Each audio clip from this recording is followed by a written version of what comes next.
TikTok time to rock. Good evening, good morning, good afternoon to everyone who's watching. Except no greeting to Jai because Jai just ruined my perfect record of always being on time. Made us wait. Sad day, sad day, sad day. Imagine having an unbroken chain of perfect on time attendance only for Jai to ruin everything. Anyway, sad day, sad day. Well, we're going to check out a debate about Muhammad in the Bible based on Isaiah 21, which is completely new to me. Never heard that one. Never heard that one. It was new to me as well. Hang on, who's watched? I mean, Chris, you're exempt from this because you were there. Who's watched this Muhammad in the Bible debate between Itachi and Chris that was just yesterday? Yeah, I watched it. Okay. Jai watched it, and Jai realized that there's no way he could answer this powerful Dawah. So we got Anthony on here. Anthony, you seen this? Or are you gonna be reacting off the cuff like me? I haven't seen this part. I did see some portions of the earlier stuff because you and Jai were doing something on Malik and his big belly. I saw some of that stuff. And then that's what I saw. And there were some other clips that I saw. But I didn't get far enough to see this part of it. Yeah, I've just heard that this is about Isaiah 21, which again, not familiar with this one. We were chatting right before we started, while we were waiting for Jai to show up. But that seems to be the goal in Dawah. You've got Muhammad. He receives Quranic revelations saying that Jews and Christians can find him mentioned in our scriptures. And historically, Muslims go to, Deuteronomy 18. Keep in mind, it says specifically the Torah and the Gospel. So they need at least one clear one from the Torah, at least one clear one from the Gospel. Traditionally, the most common one has been to go to Deuteronomy 18 for the Torah and John 14 for the Gospel. But these arguments, their arguments only work in an atmosphere of ignorance. They only work against people who aren't familiar with the argument and don't know how to respond off the cuff and stuff. And so they'll use these arguments for a while, and then once a sizable portion of Christians become familiar with the argument and know how to respond, they'll kind of move to another one, and they keep getting weirder and weirder. So that, Song of Solomon 5:16, that mentions Muhammad. It's like, what are you talking about? That's Solomon's bride talking about how hot her husband is. Where are you putting Muhammad in there? But that's another thing. At least Deuteronomy is talking about a prophet or a series of prophets. So at least it's talking about a prophet. Song of Solomon is nothing about a prophet to come at all. They just say, this lady praising her husband's hot bod, this is actually about Muhammad. Okay, well, suppose you granted that. What would that have to do with him being a prophet? It would just be she saw a vision of some dude who was hot or something like that. Pretty insane. But that's... So they do two things. One, they look for more and more kind of obscure or ambiguous passages that aren't terribly clear, and what they're talking about, if it's referring to a prophet, is just not clear. It's not saying anything about that, and things that just don't have anything to do with the prophet. In other words, passages where you could say, okay, suppose I grant that that Solomon's wife was lusting after Muhammad in a vision of Muhammad. What's that got to do with him being a prophet? It doesn't say anything about that. And so we're going to check out this one from Isaiah 21. But yeah, it sounds to me, again, haven't seen it, but this sounds, since this is a new off the wall one, sounds like Itachi flew across the ocean specifically to bring up a new one, knowing that no one at Speaker's Corner would be ready for this new prophecy about Muhammad. And so I've never seen a group more obsessed with short term in their thinking. It's always, hey, let me use this argument. Let me catch someone off guard with some new silly argument. Yay! Look what we did. And then everyone reads a passage later on, is like, what the heck are you talking about, lady? What the heck are you talking about? But I'm pointing that out because it seems to happen over and over again with prophecies about Muhammad. They don't go with any of their standard, any of the classics anymore. They come up with new ones. Now they're going to Daniel. Historically, when they went to Isaiah 42. Now they're going to random chapters of Isaiah and so on. And it's just amazing because what the Quran said is that we find Muhammad mentioned in our scriptures. That's what it says. Jews and Christians find Muhammad mentioned in our scriptures. If you line up 100 Jews and 100 Christians and ask them about these passages, we look at them, what are you talking about? So the argument has changed over time. It changed from, hey, Jews and Christians, this is proof from your Bible that Muhammad is a true prophet. It's changed from that to, hey, Muslims who aren't familiar with what the Bible says at all and are completely ignorant of what the Bible says, here's us saying some words, and we know what we're talking about. So you guys rest assured that Muhammad is in the Bible, but they'll bring up arguments that are not convincing to anyone who isn't already convinced that Muhammad's in the Bible. And so weird I often times. tell people, when you look at arguments against, let's say, a cardinal Christian doctrine, there's going to be overlap between groups that disagree with us on those doctrines. They're going to use some of the same arguments, but what's always interesting is to see the distinctive contribution of each group to the case against that doctrine. So in other words, if I were to talk to a Unitarian, I could hear from a rank and file Unitarian, Jesus can't be God because God is infinite and Jesus is finite. And I could hear that from any garden variety Unitarian. But what I'm going to get from a Muslim is not just that, because they're going to borrow that from Unitarians. That's the common pool that they're drawing from. But the distinctive contribution of Muslims is going to be Jesus went poo-poo and pee-pee. Mm-hmm. Right? That's their distinctive contribution. Powerful.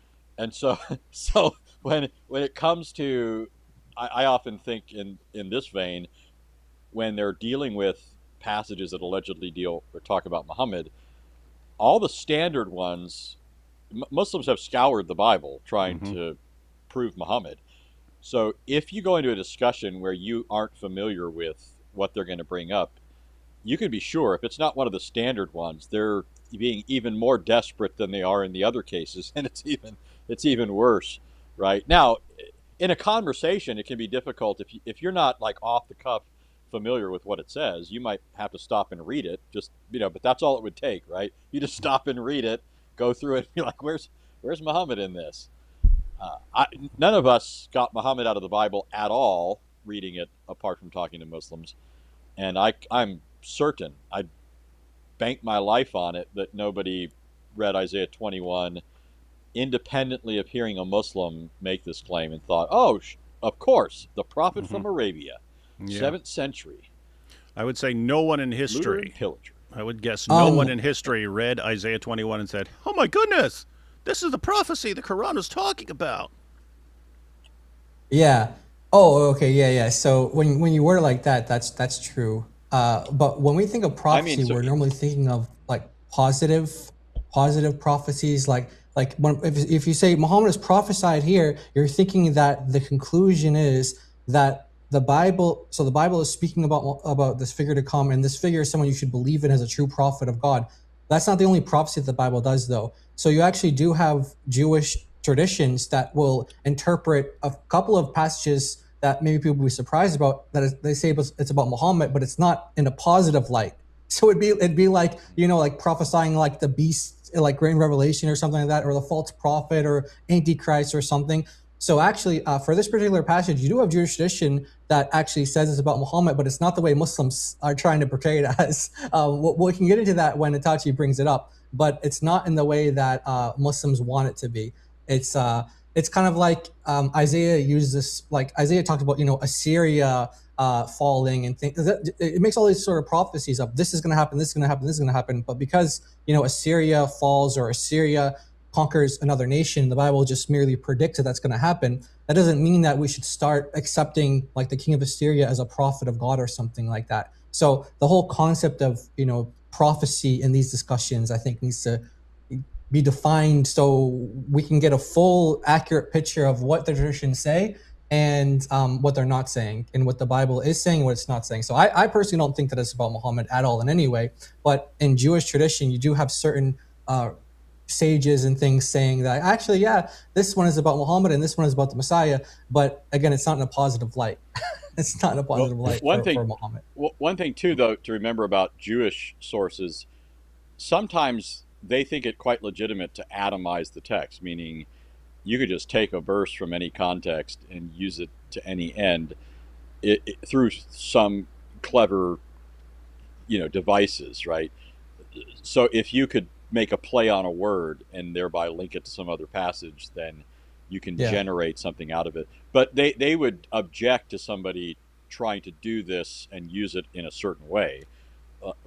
It's one thing after the fact to say, hey, we can link this text to this text and say it tells us something about Muhammad by this, but they wouldn't say that that's actually what Isaiah is prophesying from his vantage point, right? It's not what he's actually talking about. It's more like what we can do later through certain, ways of handling the text. So because you can look in Jewish sources and you'll see them, like if you look at Psalm 2, they'll interpret Psalm 2 verse 1 one way and then verse 5 another way, and they're just entirely different context. And a lot of it just has to do with, again, what sort of thing they're trying to do. Are they trying to say this is the historical meaning of the text, or are they just saying this is a clever use we can make of the text, or something like that? I did want to point out. That's true. Yeah. I did want to point out here at the beginning that the whole Itachi situation and the girls of Dawah, the ladies of Dawah situation, is causing no end of drama. Could even do entire shows on this, but check out the reactions to Korra showing up. Itachi. They're all Korra, Itachi, and Maki are all kind of like stuck like the same thing in my head. But Itachi showed up with her eyebrows done and makeup on and showing her hands, and apparently her mask is kind of see-through, and she wears a band around her waist to emphasize her bosoms and so on, and it's ticking off lots of people. So you see the police, the Islam police, the Sharia police, the Dawah police here. So this is in response to her saying, we came, we saw, we conquered. And he says, you came, you gave up your haya, sharaf, and sacrifice your aura for views. You didn't conquer anything. This is the BS I'm talking about when it comes to these TikTok personalities. Security guard was looking you up and down, and your main concern was the discussion. And the two melts behind you, Anas and Muslim Apologetic, were watching like little kids. That Muslim Apologetic still hasn't repented for his taking from Safar al-Hawali and his sitting down, blah, blah, blah. So who's he talking about here? That Muslim Apologetic. I guess one of the young Dawah guys behind her? Yeah, one of the Dawah guys that was sitting behind her. All right. By the way, the stuff in Arabic he was saying like you basically like you gave up, you sacrificed your honor, your modesty, and all that means like your private, like your parts that only stuff you're not supposed to show. Yeah, so he's basically saying that like you basically gave your body away and you sacrificed your honor and your shame just to conquer or something like that. For clicks. Yeah. For clicks. Conquering clipping. Then we have this one. Who recognizes this Islam? Free mixing to an extent where her hand brushes up against the security, allowing him to look her up and down, associating with Husak like Malik, and traveling with him, saying Muhammad without salawat over and over again. What Islam is this? It's the new Islam, dude. It's the new TikTok. I noticed that too, Yeah, I noticed that too. Actually, normally Muslims, whenever they say Muhammad's name, you guys know they always like say like peace be upon him, or they say the Arabic or whatever. She doesn't do that. Allah be upon him. Yeah, prayers of Allah be upon him. Exactly. Yeah, that's what it actually says. But she doesn't do that. She doesn't do that at all. And yeah, so that's good. That's I something. got And these guys are and the complaining. guy's got These guys are the- complaining. the I like red- these changes. I like he's changes got like this, the like red, not saying the red peace be rag upon him. on, representing Club Pyru. Pyru, Right. Club Pyru. And I enjoyed the Scarface movie, but I mean, obviously, the whole image he's trying to give off here with the rag, the red bandana, is just thug and gangster type thing. Yeah.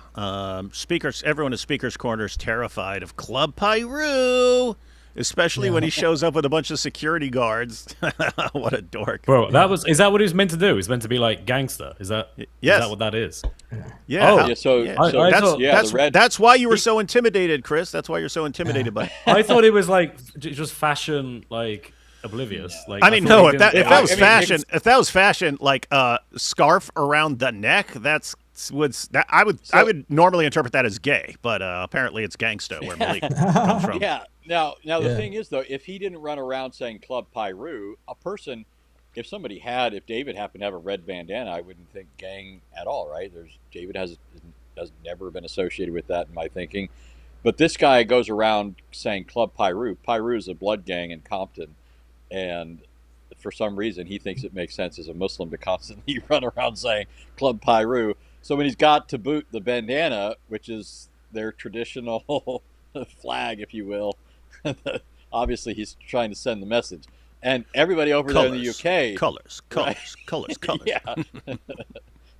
I don't know if the Bloods have spread to the UK, but it's pretty bold Not to going to my the knowledge. UK. No, they have their own. They have their own representing gangs. the Bloods, where it's outside of the Crip neighborhoods, to be sure.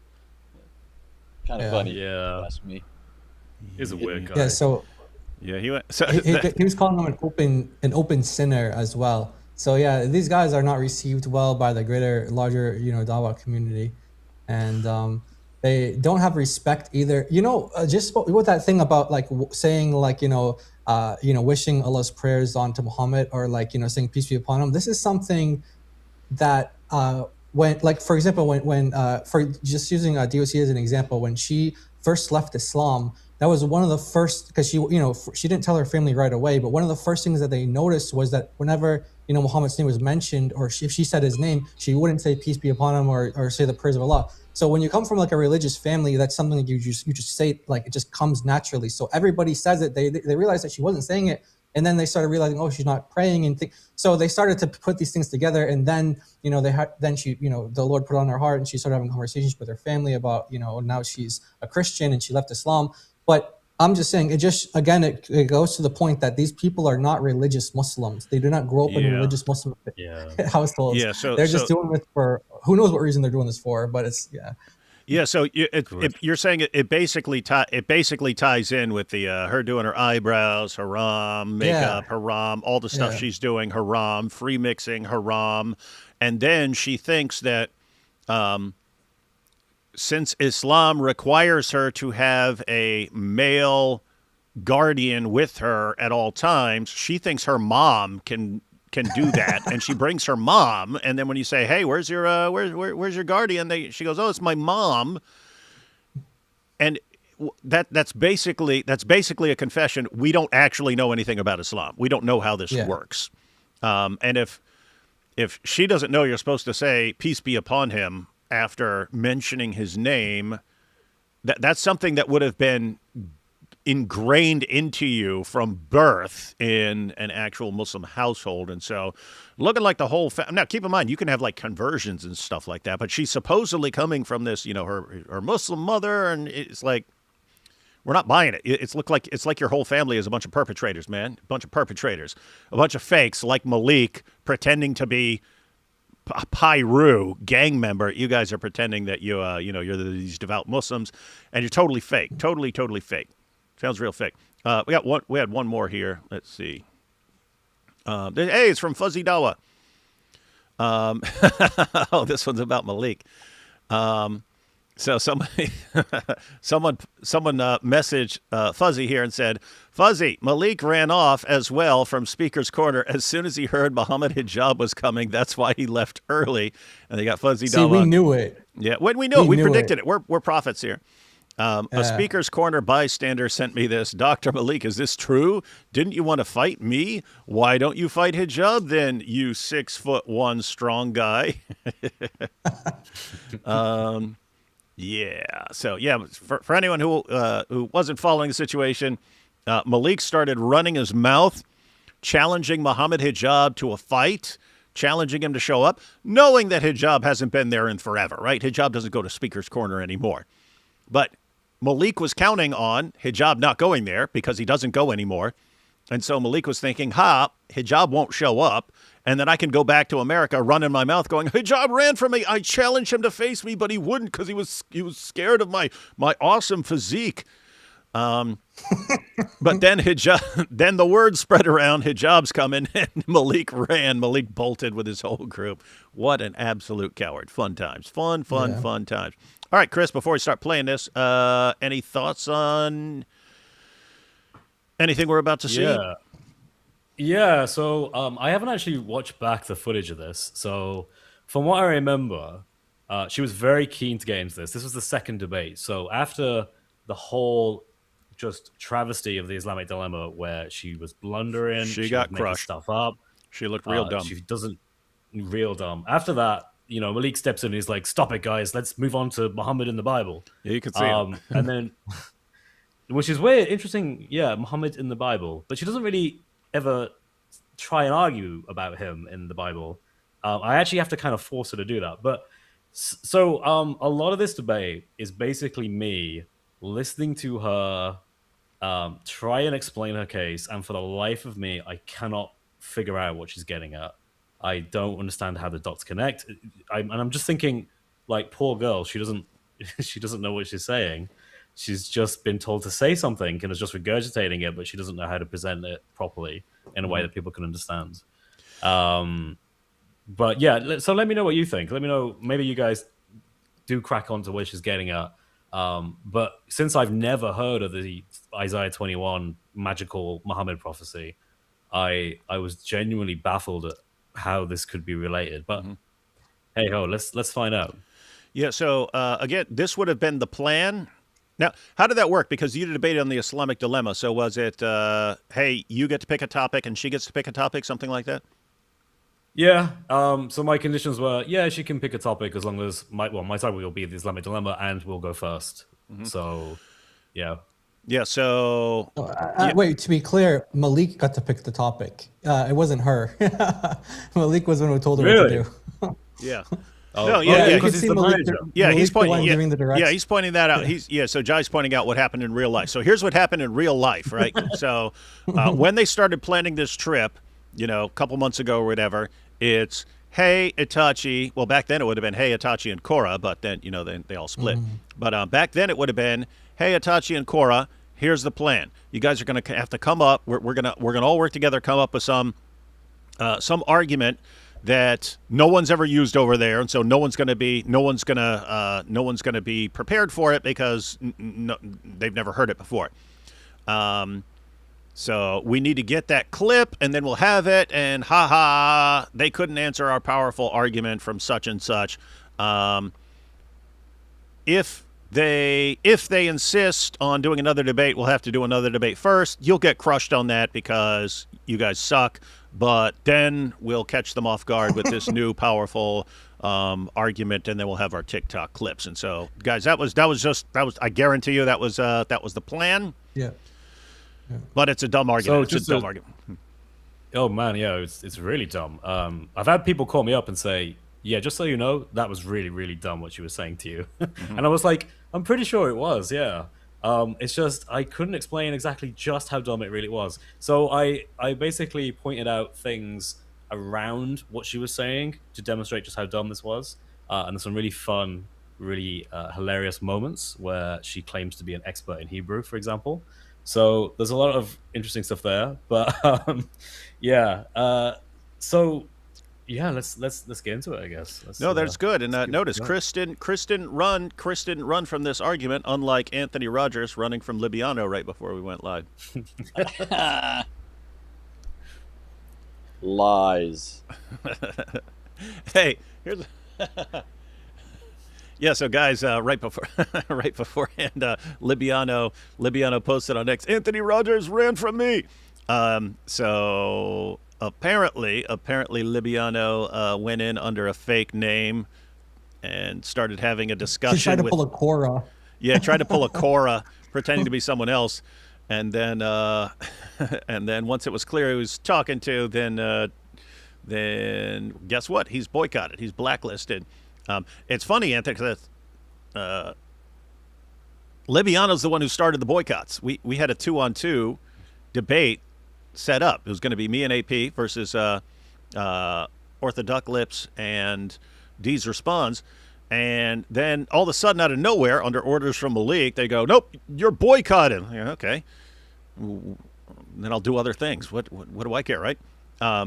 If I were one of them, then I'd have to like start changing my name and using voice changers and stuff like that. I was like, I don't care if you don't want to debate. No one has any obligation to debate me. So if you don't want to debate, then there's no debate. But then when they start boycotting, and then they cross all kinds of lines, and this is Libiano, who threatens to grape women. He goes after people's wives, attacks people's wives and so on, and then Christians say, "Oh, this is how you are, and we're not interested in interacting with you." Then then he goes around whining, "Can I get on your stream? Can I do a show with you? Can I come on?" And no, you're boycotted, dude. You're boycotted. And what does he do? He uses fake names to try and get in there. When he debated Cliff Connectley and his son, he actually used the name Tom, which stands for the Orthodox Muslim. But he just said, "Hey, it's Tom. You're debating Tom," and they're calling him Tom. Why? Because if they'd looked up the Orthodox Muslim, they'd have realized the problems and so on. So this is how sad and pathetic Dawah is nowadays. This reminds me of Nadir sending him a letter to yeah. Michael Brown back in the day. That was hilarious. So Michael Brown gets this letter from an organization saying, "We heard you make a comment about Muhammad. We'd like to know if you'd discuss with one of our scholars and just clarify some things for us." Now the letter is being written from Nadir. There's no organization. Mm-hmm. There's no we. Nadir is writing to Dr. Brown. Anyways, it was hilarious because Dr. Brown sort of sniffed this out midway through the conversation and laid into it. But it was the same tactic, right? So yeah. What David's referring to here now, talking about Libiano. So I go on live with Hatun every Monday. We take calls. Most of the time, nobody calls. Somebody did call this time, and partway through, I was thinking, this sounds like Libiano. I don't know if I said it as soon as I thought it, because I thought, well, I don't listen to Libiano much, but I've heard him. And one of my thoughts when this was taking place was kind of like, I don't know what the current state of things is with him, right? Like, I don't know. Things change a lot, right? So you get these guys, they do repulsive things. On the one hand, we expect them to behave like Muslims. So it's not like we just ban or don't talk to Muslims for acting like Muslims. There has to be something especially Muslim about what they do. Mm-hmm. And in this case, he said something about Avery's wife. I know he was involved in the thing that happened with Chris out there in London. And I don't even know exactly all the details of that either, right? So for me, a lot of these then he after that he threatened to kill Chris or was at least saying that someone else would do it. He said, you'll be consciously edited out of existence. So it's like I do remember seeing him sit on a couch. This was something I thought was especially reprehensible. I saw him sitting on a couch with hijab, laughing about the whole thing, and at the same time trying to distance himself, like he didn't have anything to do with it, but he was certainly enjoying what happened. So anyways, but I don't know where things are at, right? I'm thinking, I don't know if he's still blacklisted. I don't know. And at the same time, he's already on this call with us, and Hatun is running the show. And so I start talking with him. We go on for like 45 minutes, but Hatun keeps stopping him. I did interject in the nature of most conversations. We interrupt each other, so we're going back and forth, and then Hatun would silence him on occasion, and then she took him off screen at one point.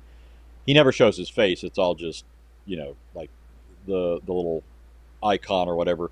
Anyways, that goes on for like 45 minutes, and throughout the conversation, about the main thing that happens is Libiano asks me why my view of the Trinity is not polytheistic. I give him the definition of the Trinity that I hold to, and then he says, "You're begging the question." And I said, "How can a definition be question begging? I'm giving you my definition. You're way too anxious here to pretend like you're doing something more than you're really doing." And then we go on, and I have to keep reminding him because he wants to move from there. You know, like we've established this, and now we're going on. I'm like, no, you don't get to assert something that dumb that my definition is. I'm begging the question. I haven't given you an argument. I haven't given you a case. I haven't given you a series of propositions. I haven't done anything that justifies talking about question begging.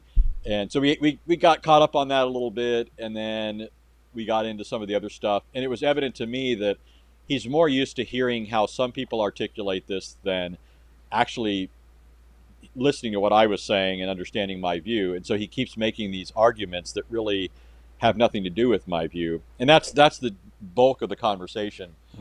So, you know. And then but you then found Hatun out gets rid of him. Hatun gets rid of him. So and Hatun made course, you run. No, it's just we have an hour show, and she got tired of his antics, I guess. So Hatun was like, got rid of him. Anthony's getting baked. I have to run from this guy. That's good to know. Good to know. All right, let's see. Actually, let's take these first couple super chats. Where is Snow Mexican, a.k.a. Canadian Tony? Snow Mexican. Canadians are called Snow Mexicans because they're like the other country? That's funny. Gavin has good response to Marian apparition and icon veneration. They worth a watch and goes in great detail. And hi, Jai, and hi, Tony Wood. Why is he like Jai to the second power or something? Yeah, I was thinking that. Like Jai and Jai. He's doing Jai times 2, like me and Chris. Yeah. I guess we Oh, don't like. okay. Why did I not see that? Okay. Okay. We've got Muhammad and the men of Al-Zut are in Psalm 22:12. Yeah, we've seen some interesting prophecies about Muhammad in the Bible. Cool shirts, Chris and Anthony, making the psycho and the narcissist look boring. Typical. Typical. Oof. You know what? It just occurred to me. I don't know why it was the last comment or something. But anyways, the early when a lot of the early Muslims would go to the Bible to try and prove Muhammad is found in the Torah and the Gospel. When they quote a text allegedly from the Torah, it sounds like one of Isaiah's prophecies. Mm-hmm. No, it does. That's Isaiah 42. Yeah, even early on, this is one of their not Isaiah 21, right? That's the new thing with Itachi. But it's interesting that in their minds this counts as the Torah. Yeah, no, that's very interesting. The reason, and I like that. So according to the Quran, we find Muhammad mentioned in the Torah and the Gospel. And what do they quote?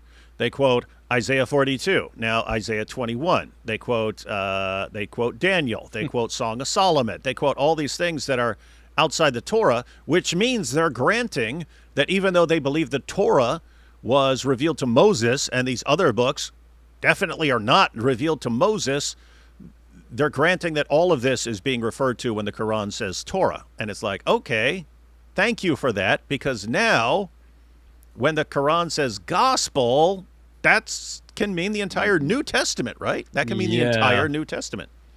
I make this kind of point in my book that there is scope here, depending on how a Muslim thinks of the Torah and what the Quran means by Torah, that if they take a liberal view, like it's not just Genesis, Exodus, Leviticus, Numbers, Deuteronomy, it's actually other things that were not given to Moses, then you really do have quite a lot of leeway to say, well, if you're going to have that kind of liberal view there, then why not apply that to the Injil? It seems perfectly reasonable. And what's worse is you can say, well, if you accept that Isaiah was not given to Moses, for example, then you have to accept it was given to other prophets. If it was given to other prophets, then likewise, can't the gospel also be the same in theory? Like, what specifically stops it from applying to that? So you end up in a really kind of icky place if a Muslim takes that position. But, and that's what desperation does to you. Makes you go to some icky places.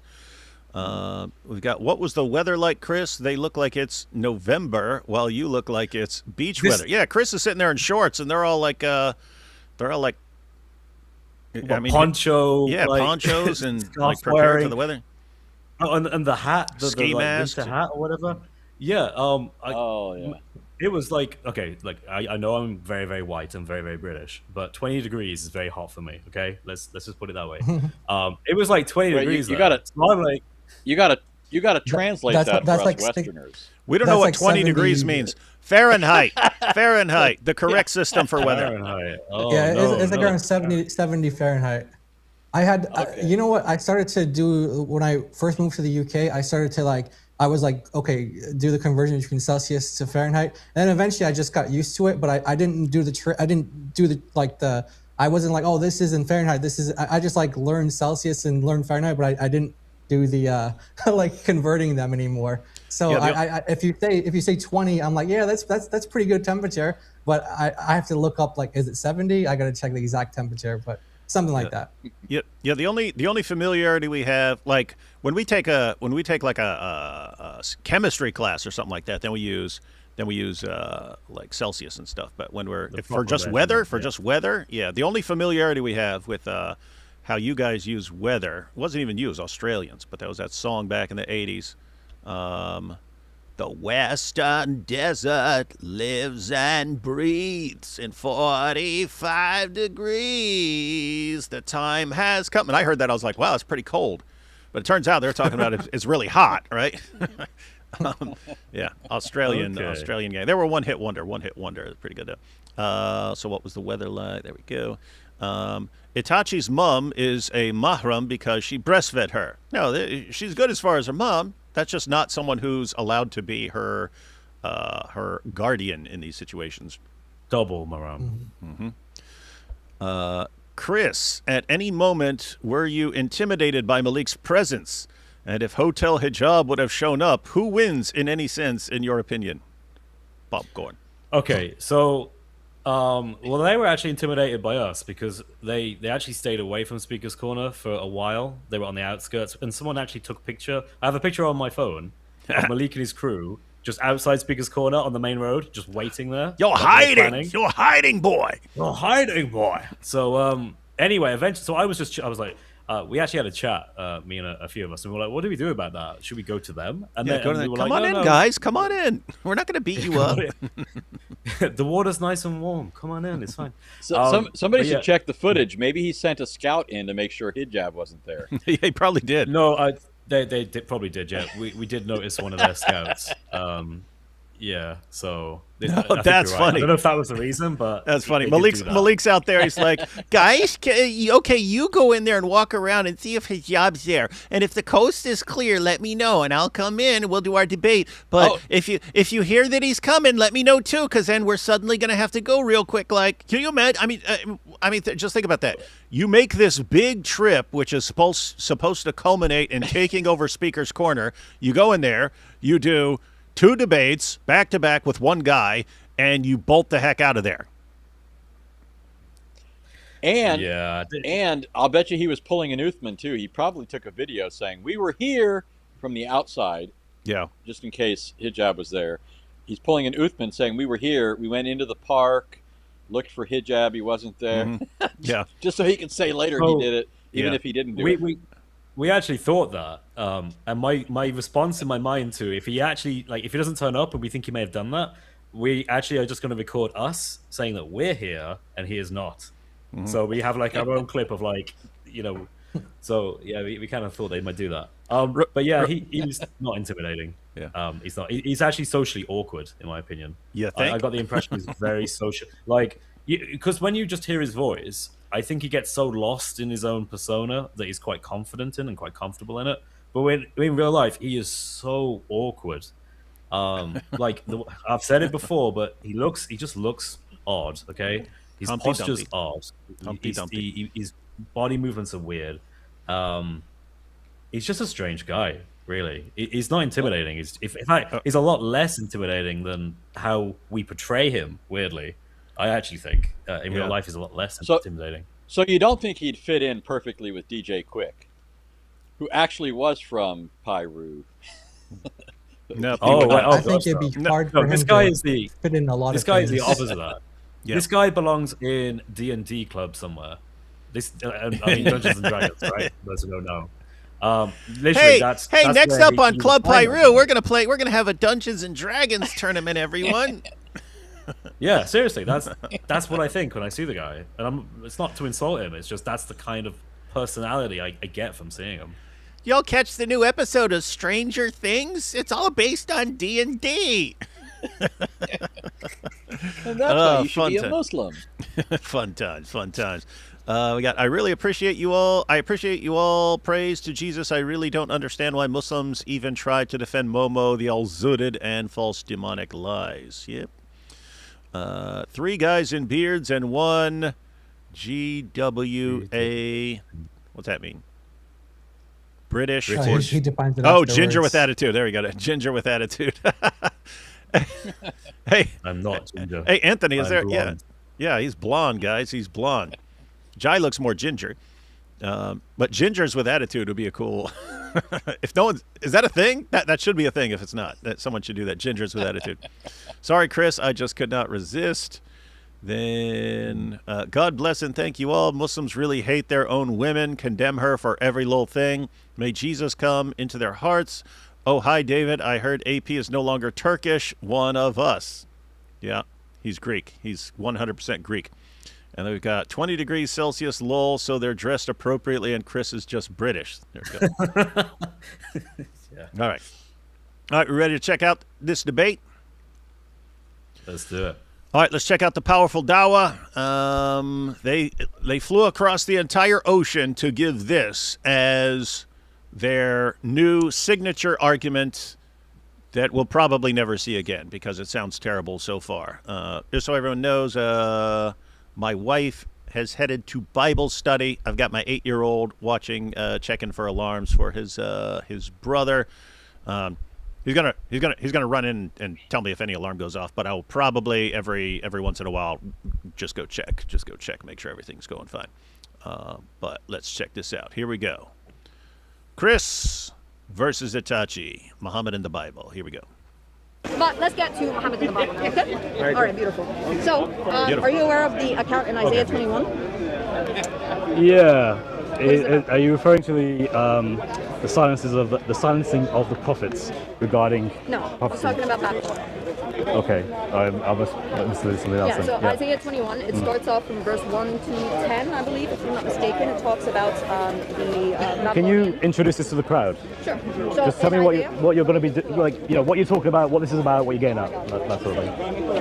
you could take a look at it real quick if you want. Yeah, that's probably. Yeah, I'll do that. Yeah, I just want to pull up the title for the chapter as well. that's fine. Yeah. Okay, so Isaiah 21, it talks about a prophecy against Babylon, and it goes through step by step about a specific prophecy, obviously, where an individual or individuals go and they take over Babylon. Okay, now here it talks about it being successive, and it very clearly according to both Jewish and Christian commentaries, it talks about 2 falls of Babylon that occur. Okay, it occurs at the hands of the horseman, the camel rider, and a donkey rider.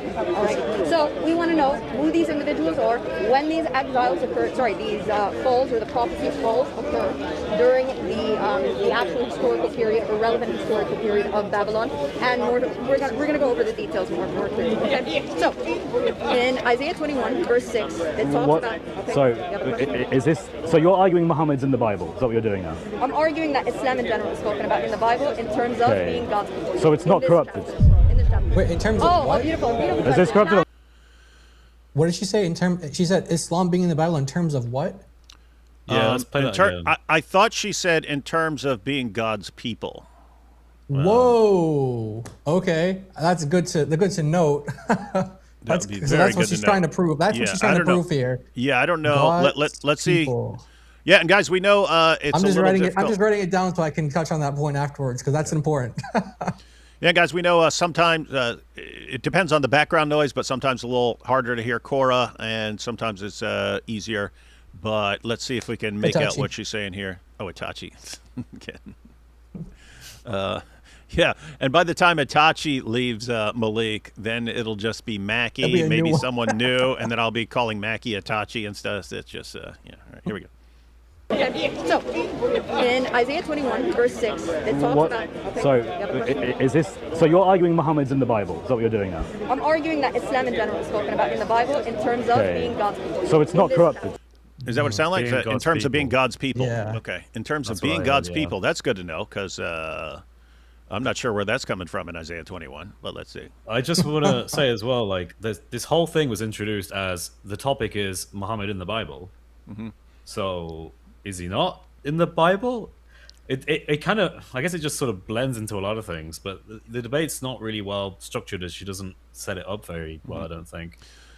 Yeah, so, and yeah, emphasis is going to have to be on, I mean, this wouldn't technically be Muhammad in the Bible, but Muslims being God's people. You're going to have to show that. If you were able to show this is a prophecy about Muslims, okay, you have prophecies about the Greeks, the Romans, the Persians, the Babylonians. You got prophecies about all kinds of groups. So you're going to have to emphasize. She's going to have to show God's people. Muslims are God's people. I'll take that as a win for her if she can show that Muslims are God's people according to the Bible. I'd be interested in that. In this chapter. Oh, beautiful. Beautiful. Is this question. corrupted or No, I not? got you, I just want to know because we just spent the last It's hour. a beautiful... Okay, so Yeah. yeah, so we heard it before, but then we kind of stopped it again. But yeah, so she's quoting Isaiah, and Chris is wait. So you were just arguing the Bible's been corrupted and that it was the Old Testament was lost, and they had to piece it back together from someone's memory, and it's not the same. And okay, why are you quoting this prophecy? That is amazing, Chris, right? The Bible's been corrupted. The Bible's been corrupted. The Bible's been corrupted. The Bible's been corrupted. The Bible's been corrupted. Okay, next debate. Hey, according to the Bible, Muslims are the people of God. So I think we can make this a bit more straightforward. She's arguing in the last debate that the Bible is not reliable as a source of truth. It's not reliable. You shouldn't follow it because you're going to fall into error all over the place. But all of a sudden, it's a different topic, and it's like, right, so we take the Bible as a reliable source of truth regarding prophecy. Now, and it's like, well, hang on a second, wait. I saw what you did there. And, of course, she's going to have to explain herself. She's got some splaining to do. Yeah, and Dexter here said, did he say 8-year-old? David has an 8-year-old, or did I mishear it? Yes, I have an 8-year-old. My youngest is 8. My oldest is somewhere in his 20s. Older than that. My oldest is... Hey, stop counting. I think my oldest is 20... 23, right? Yeah, I'm thinking 23. It's just, I can't take it back after I We said went- it. I remember I'm doing the math. we went to, I'm doing the his math. Okay, birthday. yeah, he's 23. He's 23. Yeah. Yeah, so oldest is 23, youngest is 8.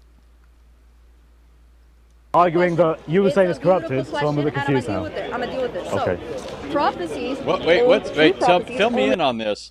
Where does this come from that Korah and apparently also Hitachi have this word that they repeat all the time?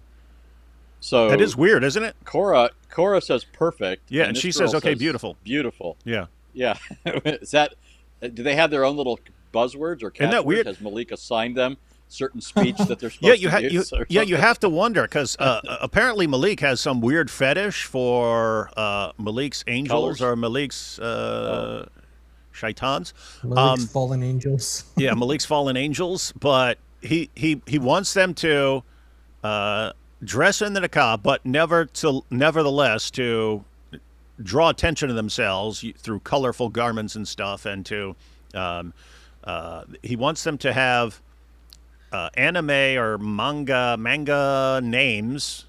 So you've got Korra, Itachi, and Maki are all like anime character names.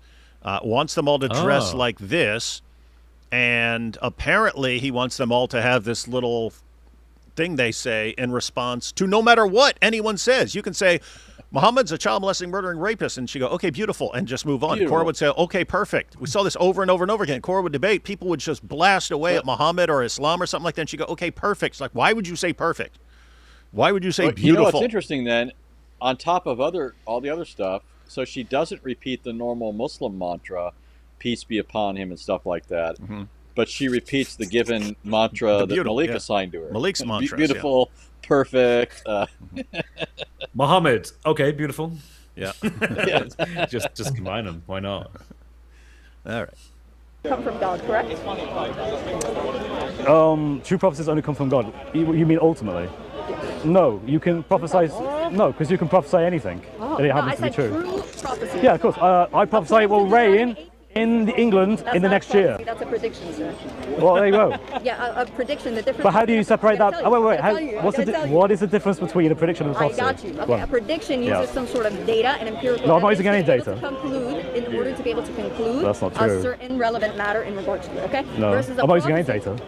Okay, but then you're just guessing. That's not the same thing. A prophecy. Okay, is so not a prediction guess. is guessing. So basically, the difference here. Let me help you you're- out. I'm saying you're guessing. So there's the just gonna be a difference. third option. There's guessing, prediction, and Right. prophecy. The difference is for you Yeah. that one comes from God and one doesn't. Yes. Right. And- Okay. and so prediction specifically, prophecies prediction- then, wait, if you don't wait, make that stop, distinction, stop. can come from Can I someone who is finish? guessing. Can I finish? Yeah. Okay. Guessing, you could just say So- Russia and China Yeah, are going and could it be true? Russia and China are going to. What's up? So yeah, basically, I know what she's trying to do. When she brought this up, she's emphasizing the fact that it's a true prophecy, but she's equivocating on what that means, because she's basically going to say something that actually happened, that was prophesized, is a true prophecy, and I want to actually jump in and put a hammer in that and say, well, no, actually, because if you prophesy in the name of a false god, then there's a sense that that's not a true prophecy, even if it actually happens. Mm-hmm. And this is like the stat you say, Deuteronomy chapter 18. If someone comes in the name of another god and says, so I kind of just want to make this clear to her. So it's not as if she can say, hey, this thing was prophesied and it happened, so it was a true prophecy. That's not enough.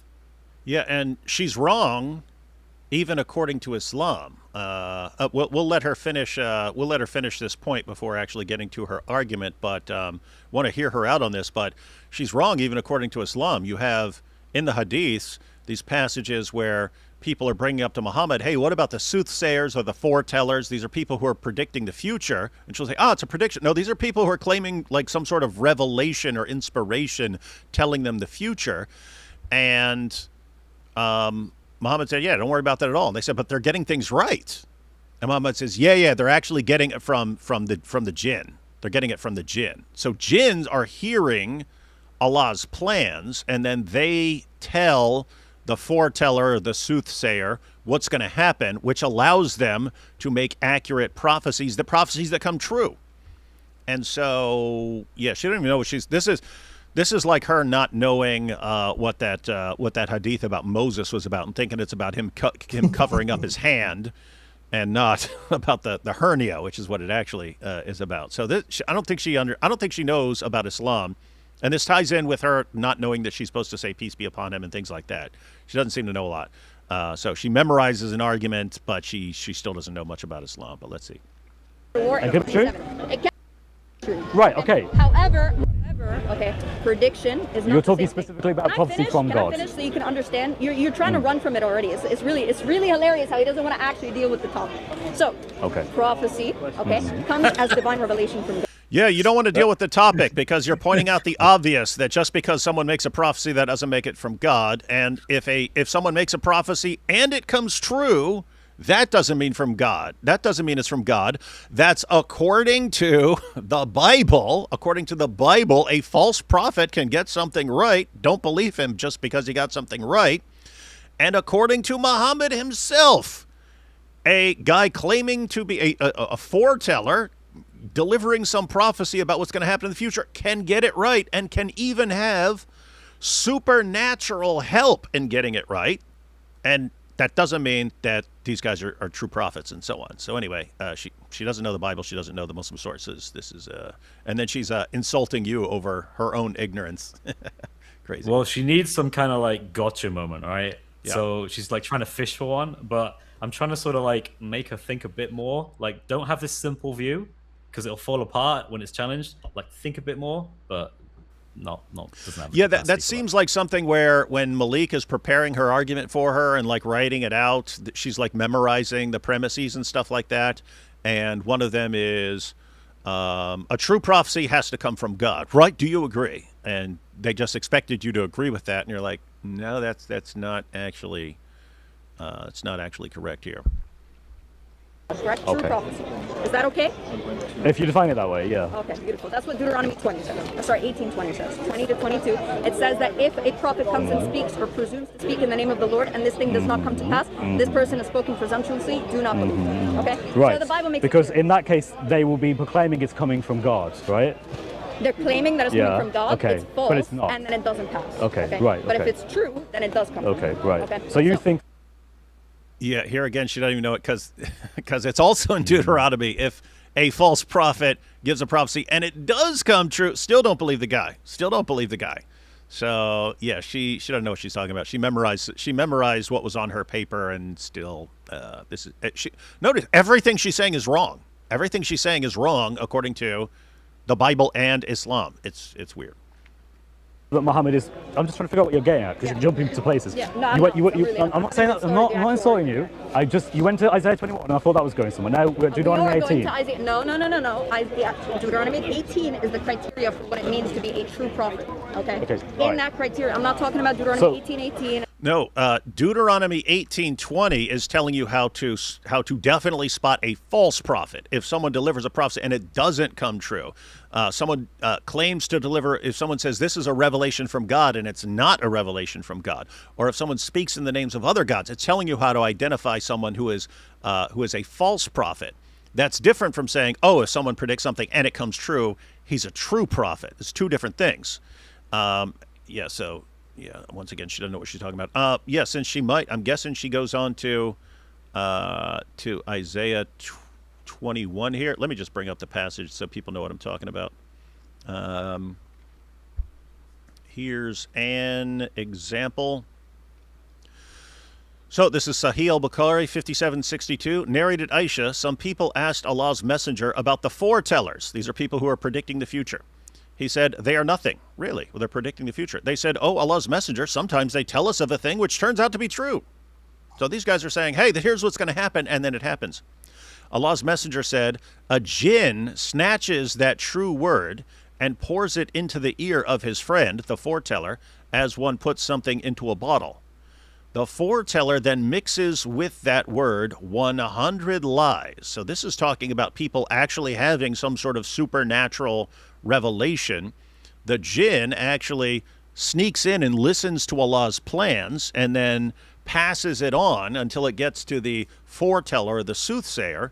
And the soothsayer combines his accurate prediction, his accurate prophecy of the future, he combines it with a bunch of lies. And so people think, I need to believe this person because he predicted the future, and then you end up believing a bunch of lies, right? Similar warning in the Bible. Hey, just because someone predicts the future and gets it right does not mean that what that person is saying is true, and you can spot it if they start talking about, believing in these pagan gods and things like that. So she's just wrong here, guys. She has no clue what she's talking about. The prophet like Okay. So you're not talking about that. No, All right. about Okay. the end point. Okay. Right. Stick in Isaiah 21. Okay. Now, we understand what prophecy is, yes? Mhm. So, prophecy, we can understand that it's true and it's going to still be preserved because of the fact of its fulfillment. Nobody else is going to be able to make true prophecy. Okay. We still believe our position doesn't change in terms of that. Part of the scripture. Oh, I get it. I get it. I was wondering where she's going with all this. So she's pointing out that, yeah, even though I say the Bible's been corrupted, in which case, why would I be quoting the Bible to show that Muhammad's a true prophet? Well, when the Bible accurately predicts the future, then that part has to be from God, which, again, is false according to the Bible, and it's false according to Islam. So, Cora, just based on that, your entire argument would fall apart. Yeah, it's just it doesn't even start properly. It's so bad. Yeah, it's really sad. anything can be prophetic in that sense, right? Like I can go to any book, as long as I get to say that whatever doesn't fit isn't part of the prophecy, right? Like it, and that's what she's doing, right? She's saying whatever's fulfilled is still intact, but it only is fulfilled if you allow me to excise everything that qualifies it in any way. Right, like let's say the text says this is going to happen in Alaska, and it's talking about somebody on a camel. I know this is absurd, but the point is, she's going to say, "Oh, look, see, it's fulfilled in Muhammad because he's on a camel." Well, wait a minute. It says in Alaska. Yeah, that part isn't part of the prophecy. That's corrupted, right? Because we know prophecy from what's fulfilled, right? But again, I mean, I'm a prophet. You're a prophet. We're all prophets by that standard. Mm-hmm.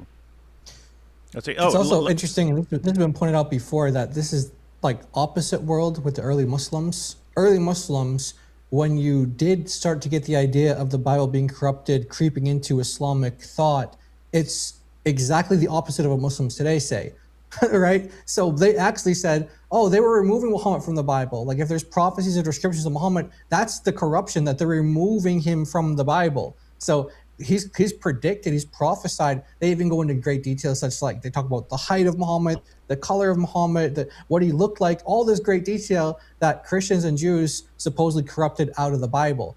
They're saying the opposite. They're saying, no, the only thing preserved are these prophecies that point to Muhammad. It's like, it's a complete opposite from what the early scholars said when they first started to introduce this idea of textual corruption. This is the textual corruption that they were talking about. And what's crazy is she's the one who brought up Deuteronomy 18:20, which again is how you spot a false prophet. Deuteronomy 18:20 gives two criteria of a false prophet.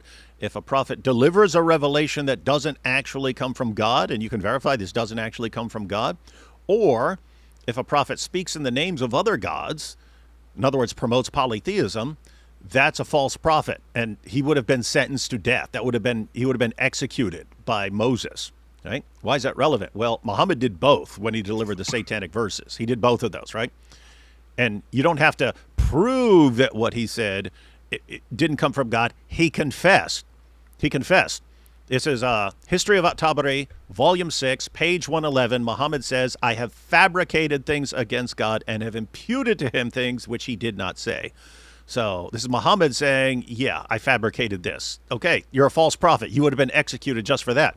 But what was he talking about? He's talking about the satanic verses where he said that Muslims can now pray to three pagan goddesses and that these are actual goddesses. They're subordinate to Allah, but you can pray directly to them because they carry your prayers up to Allah. And so he took them back, but that was actually in the Quran, guys. That was Quranic revelation that he took back. And so Cora's bringing this up. Guess what? The passage you brought up actually exposes Muhammad as a false prophet who would have been executed. Itachi, he would have been executed. If Moses had been around when Muhammad delivered the satanic verses, Moses would have had Muhammad executed. And here you have Itachi bringing up the passage which would have compelled people to execute Muhammad, using that passage to somehow verify Muhammad. This is insane, guys. This is insane. Is corrupted. When we see prophecies being fulfilled, we can acknowledge that this is going to be something which is true because of its fulfillment. Okay? It's very simple. So again, the criteria given is that it has to be in the name of God. So for example, if I could prophesy anything and it turns out to be true. Is Isaiah in the name of God? Wait. But if I am doing so in a way that isn't from the same being, the same God, then it's not actually a true prophecy. Is Isaiah right? Even though it did actually happen. Is Isaiah prophesying in the name of your God? Mm-hmm. Yeah. Beautiful. So we're talking about your God right now, yeah? Yeah. Your scripture. Beautiful. So if it's the case, Isaiah talks about Islam, the coming of Islam, and its destruction of these temples and all these different things done in the name of God. And Isaiah would be prophesying about it, yes? What's the scholarly consensus about that? I'm going to get to it. That's not the topic right now. I want to know if you're going to accept that Isaiah I'm a little bit ignorant about this, so I want to know what is the scholarly consensus about whether people think this is a prophecy about Muhammad? No, it's not about Muhammad. There actually is people that do believe it's about Muhammad. So this isn't about Muhammad? No, it is. There's Jews that believe that it's about the Israelites. So do they think it's about Muhammad? Can I finish? You said you're ignorant, so let me educate you. Right, okay. I'll prefer scholars though. I got you. I could bring up the Jewish scholars for you right now, the rabbis and everything. Right. Now, No, I mean consensus. let me finish. Okay. Yeah. So many of them say that this is in reference to the Ishmaelites because, and it's due to the fact that they're the ones who have to precede the Messiah coming. Okay. The whole point of this is that they believe that reference to two falls of Babylon. Okay. Now I'm going to argue that this is about Muhammad, peace be upon him, and I'm going to show you why the Christian narrative is not going to work, because you also believe that this is about the Messiah according to the book of Revelation. Okay. You believe that just stop that real quick? It says that the Messiah is going to return. Yeah. Real quick. she did just say, "I'm going to tell you about why this is about Muhammad," right? So it is Muhammad. I'm so confused. Like, am I supposed to be looking for Muhammad here, or is it just about like Mecca and the Hijaz or something, or like the Islamic kingdom? Or I don't know what I'm. She never makes it clear to me. Well, why don't you let her explain what this prophecy is supposed to prove? She had like So 45 I just minutes. finally caught something. So earlier she mentioned something like that there's 2 stages to this. Now there's nothing of that in Isaiah, but she just said something again along these lines where she mentions the book of Revelation, and I think I understand it, what she's probably going to do.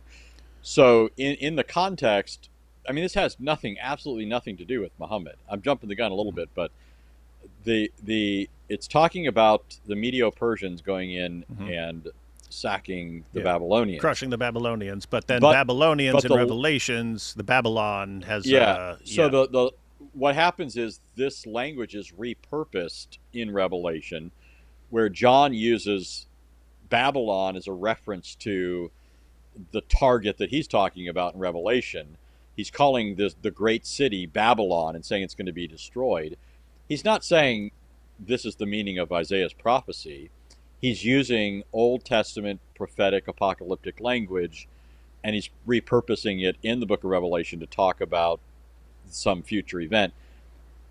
But you don't get the importation of a rider on the camel or anything like that, right? Like there's no, in other words, what you would expect if this is supposed to be about Muhammad, is that this is something that John would carry forward in the book of Revelation, right? Because John is the one who's more proximate to the coming of Muhammad than Isaiah.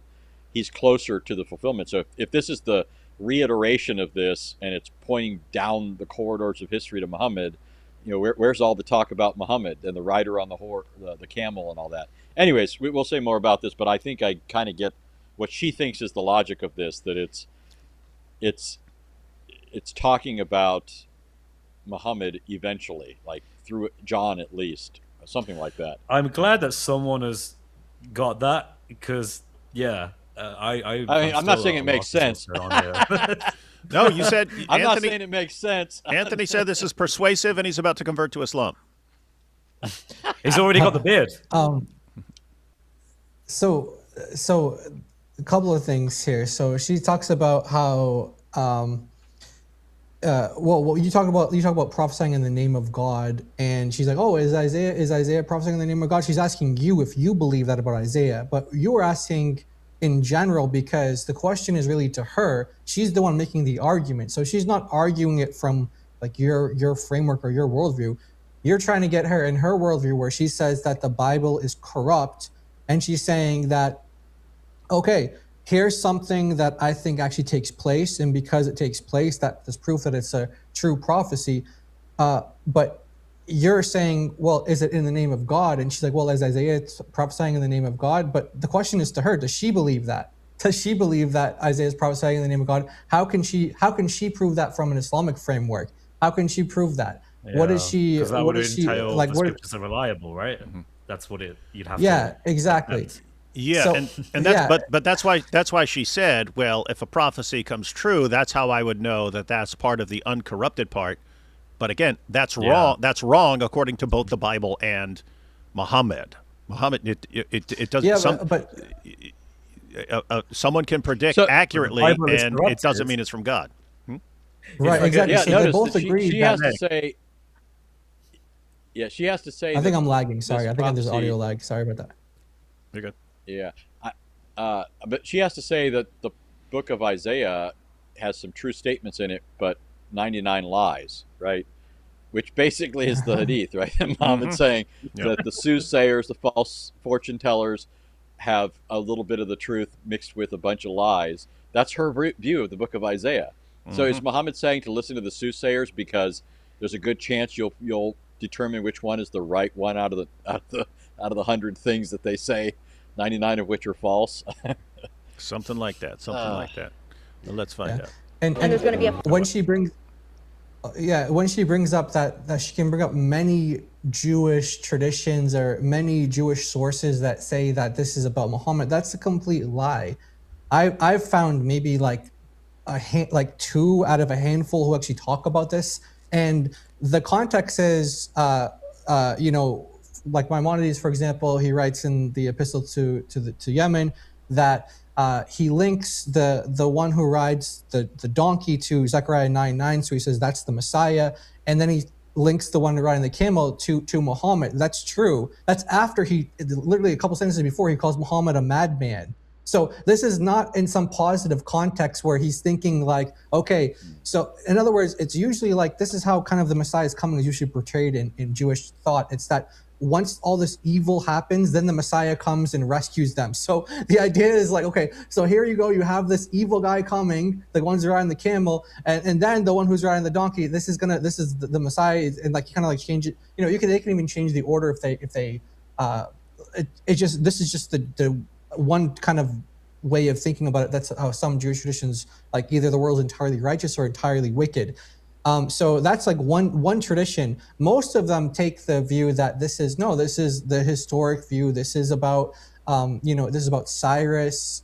This is going to come up later on in the discussion. But that historic view and the historic fulfillment is something that most rabbis that I've seen, most rabbinic commentaries say happened.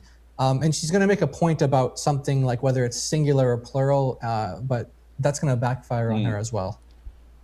Yeah. Well, so notice though that this also fits though with the point we were making before. I was saying nobody just reading this text is going to think, oh, Muhammad or the Muslims. This is all going to be something that arises in the face of Muslims making this claim or somebody being very much aware of this claim. Because Maimonides is not a pre-Muhammadan Jew. He's not just somebody reflecting on the text saying, oh, look, it's talking about two figures here, the Messiah and this evil guy, this madman Muhammad.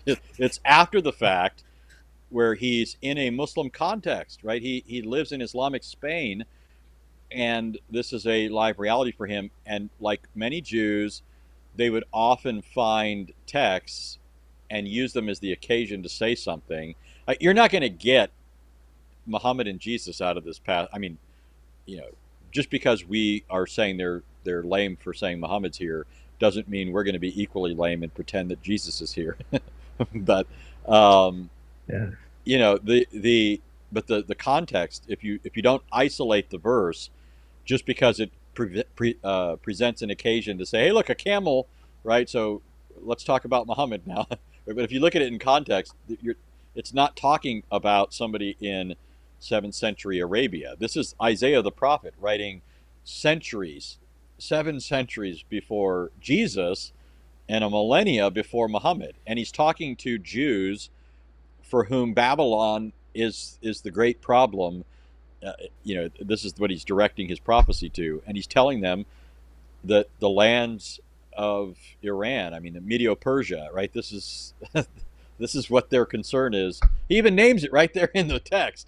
We'll get to it, but like it's just amazing that like Maimonides, so in other words, she's pulling from this is who she's thinking of. I know for a fact this is who she's thinking of because every other example I've seen is like untranslated stuff that's on like Safaria somewhere, but you have to like really look hard for it. But this is more easily available because it's in English. But the sentence right before it says, similarly, Isaiah intimated. Isaiah is talking about the coming of the Messiah, and then after him, the madman, or the Arabic is Majnun, the crazy one, this one possessed, like this crazy guy. He came after the Messiah, and Isaiah is talking about this. Isaiah. That the coming of the Messiah will occur after the rise of the madman, and then he quotes this verse as an evidence. So this is not some positive thing that Jewish interpretation. So this is another thing that these guys do, is that because like Anthony said, like this is something that I think the other reference that I saw was like the Muslim Empire coming and destroying the Roman Empire, and this is like kind of like, but it's not like, oh, we have to go follow the Muslims now, we have to believe in Muhammad. That's never the conclusion. They're seeing, they're taking this as like, you know, maybe they're not even thinking that this is actually what Isaiah meant. Maybe this is kind of like sort of like a playful use of the text, and they're kind of like applying it like that. But by and large, the text it's read in a historical light, just like how Christians would read it in Jewish tradition. And so when she says many say that, that's a lie. It's not many who say that. And yeah, so we can get into more of that later. Hey, Jai, it might be a good little video to make. Korah proves Muhammad was a madman. I mean, Itachi. Itchy proves Muhammad was a madman. Yeah. All of Babylon and so on, yes? Correct? Yeah. Do you think that Babylon is like a spiritual place, or do you think it's a real place, by the way? Because I've had some funky answers. I just want to make sure. Like I said, I'm not the best person to speak on about this. So what I want you to know, though, is it's according to consensus from preferably people with no religious battle whatsoever, right? Yeah. They have no opinion on this. Yeah. They're agnostic. Yes. When they read I'm Isaiah, gonna refute it. when they read Isaiah 21, Yes. do they think it's in reference to Muhammad? So the Jews, generally speaking, they don't. I'm not going to lie to you about it, right? Okay, right. They generally speaking don't believe it's about. But I'm talking about scholarship. I'm getting to it. I'm getting to it. Yeah, so not just like Jews, but like scholars. I mean, when I talk about these things, I don't really care about Western scholarship. I'm talking to you about the traditions. I'm talking about any scholarship. It doesn't have to be like Western. I'm talking You about do the Eastern, tradition. you can do anything. But I'm talking about the traditional understanding of those chapters. right. Because my own understanding would be that scholars aren't going to tell me that this is Muhammad. This is a very specifically I could pull Muslim up view. for you. I could pull up for you Jewish scholars that will say that. Like Well, rabbis and such. Again, the consensus though is not going to be this is about Muhammad. So that's what I'm telling you, okay? Okay. I'm going to bring you their Right. understanding of it, and I'm Yeah. going to refute it for you. Okay? So- And I'm going to refute the Christian one as The well, issue- and show you that the only perspective you're left with is the Islamic one. The issue I'm going to have with this is you're going to read an Islamic interpretation No. into this. No. And I'm simply I'm going gonna to go through say, it verse by well, verse. most people who study this reject that view. So do you want me to pull So up a I summary can for you? just rely on the fact that most people who study this for a living don't believe you're correct. They actually I'm gonna believe make it you're very easy wrong. for you. I'm going to make it very easy for And you. so I want can you to actually open just your phone. softly Chris, relate to Chris, them Chris, you already said because you don't they know can about speak it. It's for fine. me and I stand in Sir, scholarship. you already said you don't know about it. It's fine. What I want you to do now, pull out your phone, open up ChatGPT. I want you to just ChatGPT. generally, I want you to open it up and Generally, say, not particularly. Okay. Yeah. stop. Open it up. Okay, perfect. Ask it, what is the general understanding? Oh man, Chris, yeah. Okay, perfect. So, is perfect because that's a sore spot for her and Malik. There's I was doing this in the first debate as well. Periodically, she'd say something like that, and I just responded the same thing straight back to her. Just throw her off, just like randomly. But yeah, I forgot I did it here. Okay, perfect. Of this passage of Right. the fall of Babylon. Okay. Pull it up right now. Why don't you trust Read it. ChatGPT? I'm telling you, you don't know the passage. I literally, I just said to you, here's the Okay, so I'm standard. just gonna I stop. want, You- I want scholarship. I'm a debate I want scholarship. And you're like, oh, I can't give you scholarship. I don't have scholarship. And then it's like, but ChatGPT will tell you though. You said you need to be educated on. I got you. So From scholars. In Isaiah, no problem, no problem. Not In ChatGPT. Isaiah, I got you, brother. I got you. So I'm just gonna go. ChatGPT, what are the scholars that agree with me? Times of Israel or whatever. I got you. I want scholarship. Times of Israel. Yeah, guys, for everyone who wasn't here yesterday when we were watching the Islamic dilemma debate, she went to Times of Israel to show what Jews believe. What was that about? She was going to argue that the Jews believe they have lost the Torah. Oh yeah, and that it was and that Yeah. it had to be reassembled, and what you have now is not the accurate Torah, which would completely destroy Islam, but they don't care. I got you. Let me get you the website. You've been studying this all this time, Chris? You don't know Isaiah 21? Only Islamic dilemma. Yeah, man, I'll be focused on the Islamic dilemma, man. Hey, man, there are plenty of people better than me on that. It's okay. He doesn't know. Plenty of people better than me. You got to write a book about that. Yeah, but Itachi, I didn't know about Moses' hand, didn't I? Yeah, you don't know. Wait. Come on, I don't know don't if you heard that. I don't know if you heard that, but You didn't know made a about comment. you didn't know about Moses. Yeah, basically, she said something like, "Oh, how can you not know about this?" And I just leaned in and I said, "Yeah, but to be fair, you didn't know about Moses, did you?" They're like, Yep. Yep. Hang on. I backed it up a little so we can catch that again. You've been studying this all this time, Chris. You don't know Isaiah 21? Only Islamic dilemma. Yeah, man, I'll be focused on the Islamic dilemma, man. Hey, man, there are plenty of people better than me on that. It's okay, he doesn't know. Plenty of people better than me. He doesn't know the Bible. Itachi, I didn't know about Moses' hand, didn't I? Yeah, you don't know the Bible. Isaiah 21, bro. Come on, don't make little puns like that. That's too easy. So let's just go verse by verse, okay? Yeah. So Isaiah 21, it starts the desert of the sea pronouncement, like the gales that race through the Negev. It comes from the desert. Actually, I don't like this transition. Let me get you the simple English. Isaiah 21.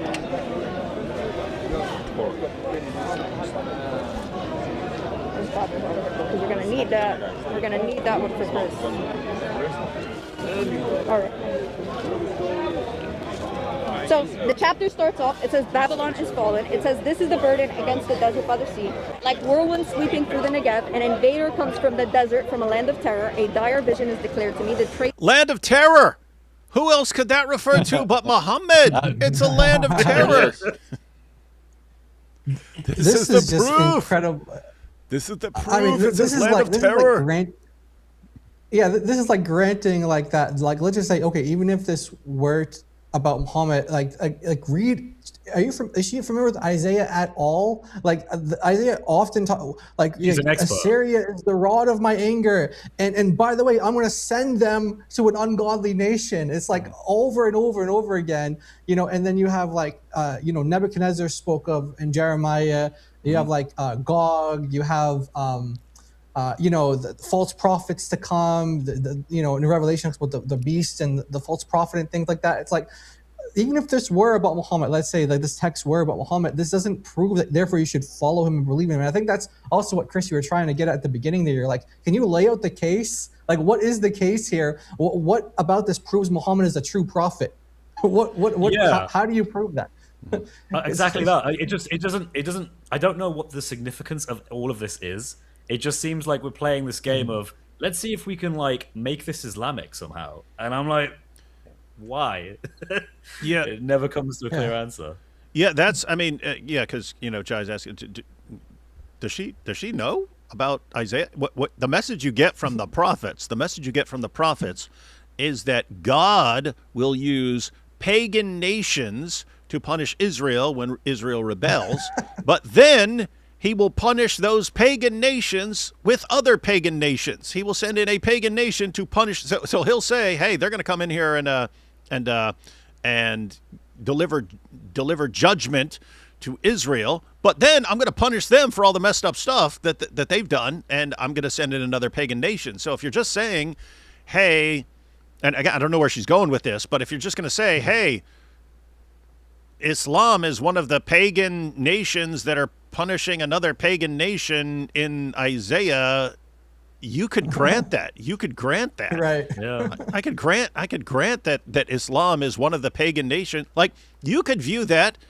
You could have that view of Islam right now. Why are we having so much problem with Islam? Because so many people turned away from God, and what does God do? He punishes people. He punishes people who turn away with these pagan nations. So, in fact, that was the early Christian response to Islam. That was that was the early Christian response to Islam. They're like, what sin did we commit, God, for this to be done to our nation? What did we do? They took it as a punishment. They took that God was punishing them because of sins that they committed.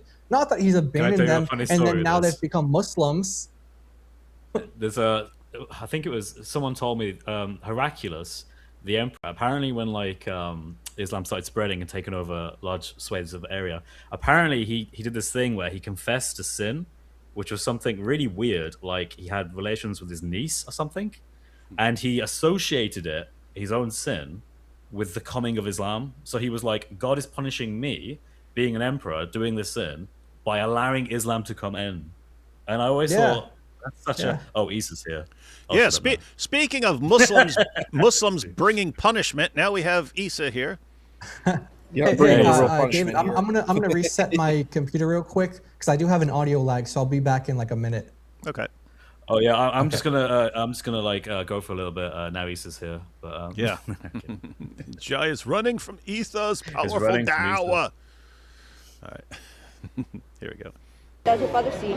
Like whirlwind sweeping through the Negev, an invader comes from the desert, from a land of terror. A dire vision is declared to me. The traitor still betrays, and the destroyer still destroys. Go up, O Elam, lay siege, O Media. I will put an end to all her groaning. So God is essentially saying to these different neighboring nations, I'm going to be the one to bring an end to Babylon using these nations. Okay. Therefore, from a nation of terror. All you have to do, Itchy, at that point is quote Muhammad saying, I've been made victorious with terror. Boom, slam dunk case. Islamic terror is the fulfillment of this prophecy. Body is filled with anguish. Pain grips me like the pains of a woman in labor. I am bewildered to hear. I am dismayed to see. My heart falters. Fear makes me tremble, etc., etc. Okay, this is where the actual prophecy starts. So it says, "For this is what the Lord says to me: Go post a lookout and have him report what he sees. When he sees chariots with teams of horsemen, riders on donkeys, riders on camels, he must be alert, fully alert." So from verse 6, it's talking about a watchman who posts a lookout. And what the Jewish rabbis they interpret this as being Habakkuk, and they link it to Habakkuk chapter 2, where he is the watchman who is posted as a lookout in regards to prophecy. Now, it continues, like I said, I'm going to get back to verse 7 as well, because that one's very important. So it says, then the lookout shouted, day after day, my Lord, I stand on the watchtower night after night, I stay at my post, look, here come the riders, horsemen in pairs, and one answered saying, fallen, fallen is Babylon. So 2 falls, remember that. All the images of her gods lie Oh, so she's interpreting fallen as 2 falls. That's going to be interesting if you take that as a standard in the Bible. I didn't really catch on to this when she was saying this, because she was just Yo! What? 1 second. Since you guys are going to comment on this, I'm going to run and check on my son real quick. I'll be right back. Cool. Yeah. So I didn't really catch this because really, I just didn't even think what she was bringing was worthwhile. Really, even trying to sort of tackle, at least in a technical sense, because I didn't even know what the point of any of this was. So I didn't question that. But someone, Rob from Rob Sentinel, he actually contacted me afterwards, and he was like, "Yeah, by the way, it never says 2. She's getting it by the fact that it's repeated twice." And I was like, "What?" Because she makes a big deal out of this. She's like, "Yeah, it has to happen twice. That's the prophecy has to do this in a very literal way twice," which she doesn't get to anyway, which is really weird. But yeah, that's strange. I just came in near the end there, but was that because when she says fallen, that she thinks Babylon's gonna fall twice? That's what she gets. Yeah. Apparently.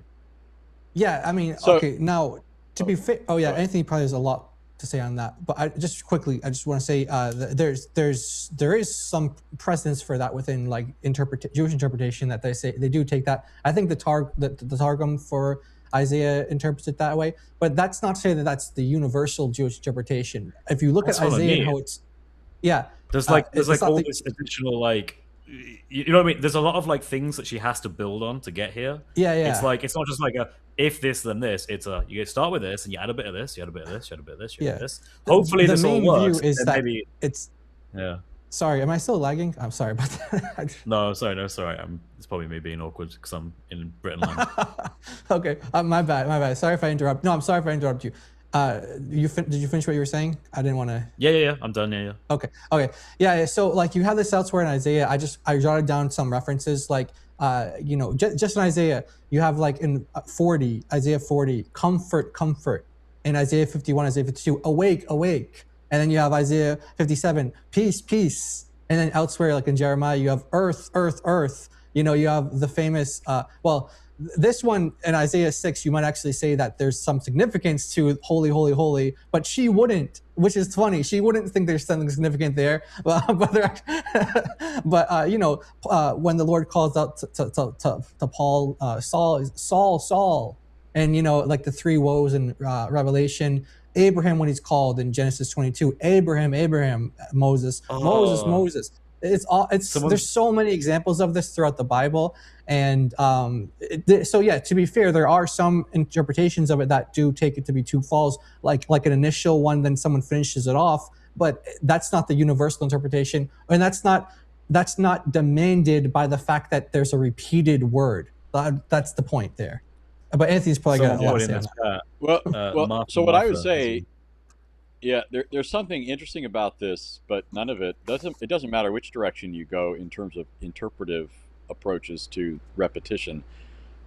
It still doesn't get you to Islam or what she's talking about, right? So there was a big dispute among really early Jews. So you have two schools of interpretation: the followers of Rabbi Akiva and then Rabbi Ishmael on the issue of repetition. So Akiva said there are no redundancies in Scripture. Everything has some kind of significance. And Ishmael was saying, no, it's just like other human speech where people sometimes repeat themselves or something like that. And, one obviously sounds more pious, the one of Akiva. It doesn't, but that doesn't mean that's the right one. I'm just saying it certainly sounds better, right? And I'm not going to get into where one must land on that sort of thing. But the basic idea, if you run with Akiva's view that everything has an independent value, and so the repetition of fallen would have to mean something distinct in both cases, that doesn't bring with it, I can't even imagine how she's going to get this to Muhammad. Is Arabia Babylon or what, but anyways, think about this though. Let's just run with this. In the book of Revelation, and I think she probably wants to bring this in here somehow, but I just don't see how she could get it to work in favor of Islam. But John is talking about, from his vantage point, a future fall of Babylon. And so all one would have to say here is the second fall is what John has in view. Now, I think John's just repurposing the language. What happens throughout the prophets is they often look at past wicked nations and they use those nations and the language that's employed for them to talk about other nations. So Israel is called Sodom, right? It's called Egypt. Yeah. It's called all these names because what God is saying is you're just like those wicked nations. And so all John is doing in the book of Revelation is he's taking this name from a well-known wicked nation that was opposed to his people, and he's now using it to refer to some other entity. I'm not going to get into all that eschatological stuff. I have a definite view, but the point is all John is doing is repurposing it. And again, I just can't even imagine how this is supposed to get you to Islam. Like, yeah, where does yeah? Did we point out yet that? Sorry, did we point out yet that Muhammad never conquered Babylon? Well, it never got to it never got to that point where I was saying that because it never even got there. So I don't know. Yeah, so Muhammad never actually conquered Babylon or Iraq. He never did. That was Abu Bakr who started the conquest, and then Omar who kind of like expanded it. But I think that's Muhammad why she's specifically saying the Muslim people or something like that. Well, that's gonna be important with what exactly she's saying here, because first she said like Muhammad, then she said the Ishmaelites, and so it's like, okay, well, you got to be really specific with your language and what it's saying. But remember, her overall point is that this proves that Muslims are God's people. So, that's all right. Let's see how she makes that case. Well, it's about to be powerful. Here we go. On the ground. Okay, so. One second. Someone here pointed out Babylon fell to Persia, not Muslims. Yeah, that's why she's going with like some double later. Yes, that's why she emphasizes the fallen.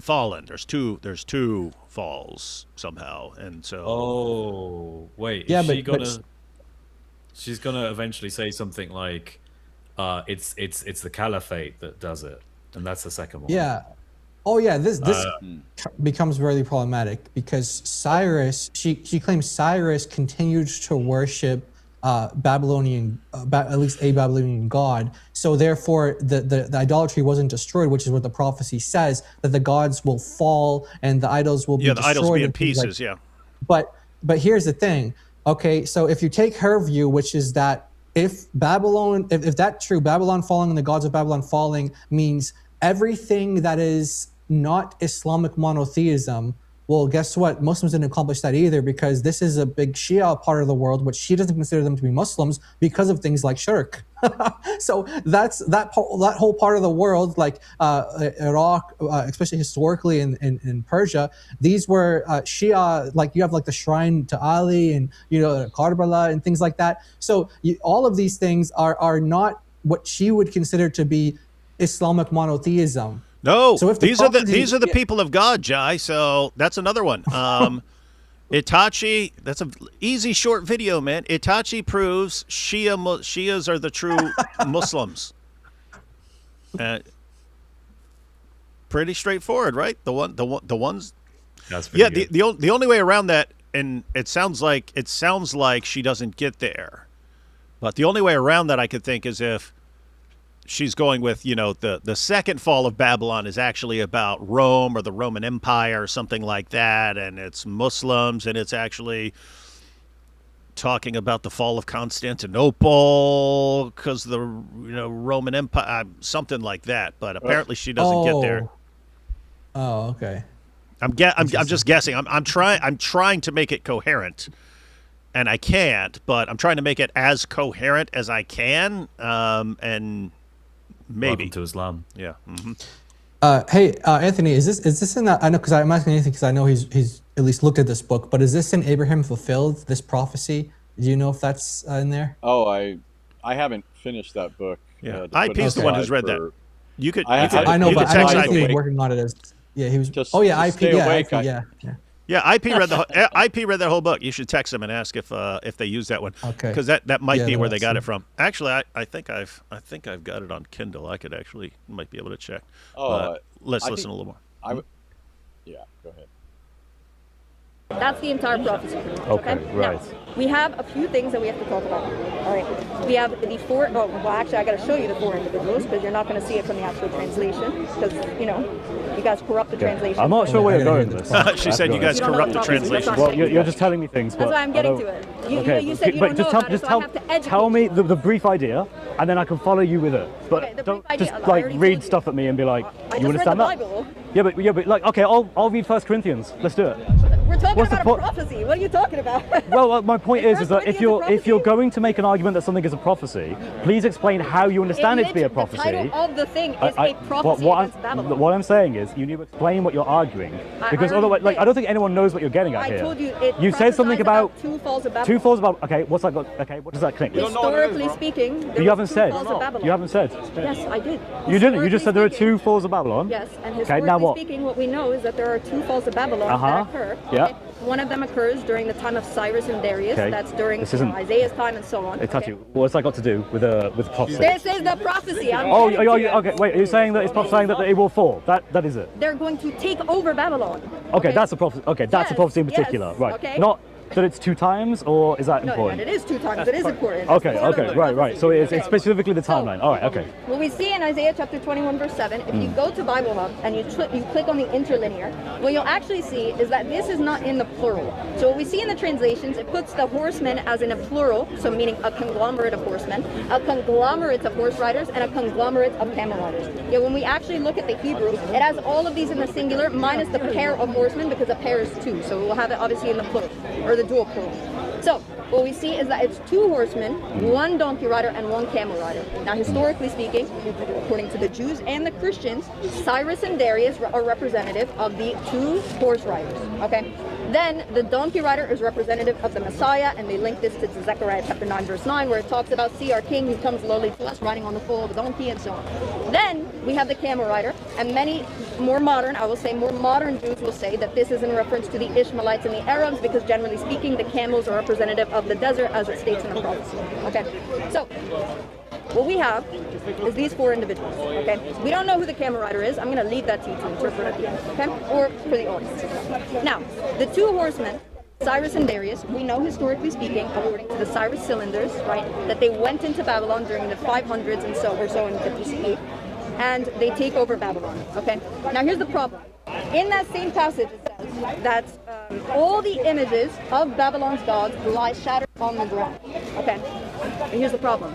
Cyrus, when he goes into Babylon, he starts worshiping those idols according to the Cyrus cylinders, which we date back to his time period specifically. So obviously the idols are not destroyed by Cyrus in his time period. When Darius comes into the picture, Darius is not, he's not taking over Babylon. But how does he know?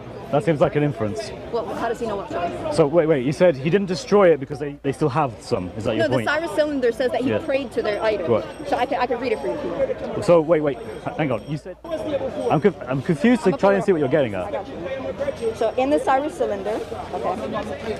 1 second, let me put it up for you. Wait, wasn't it like real quick?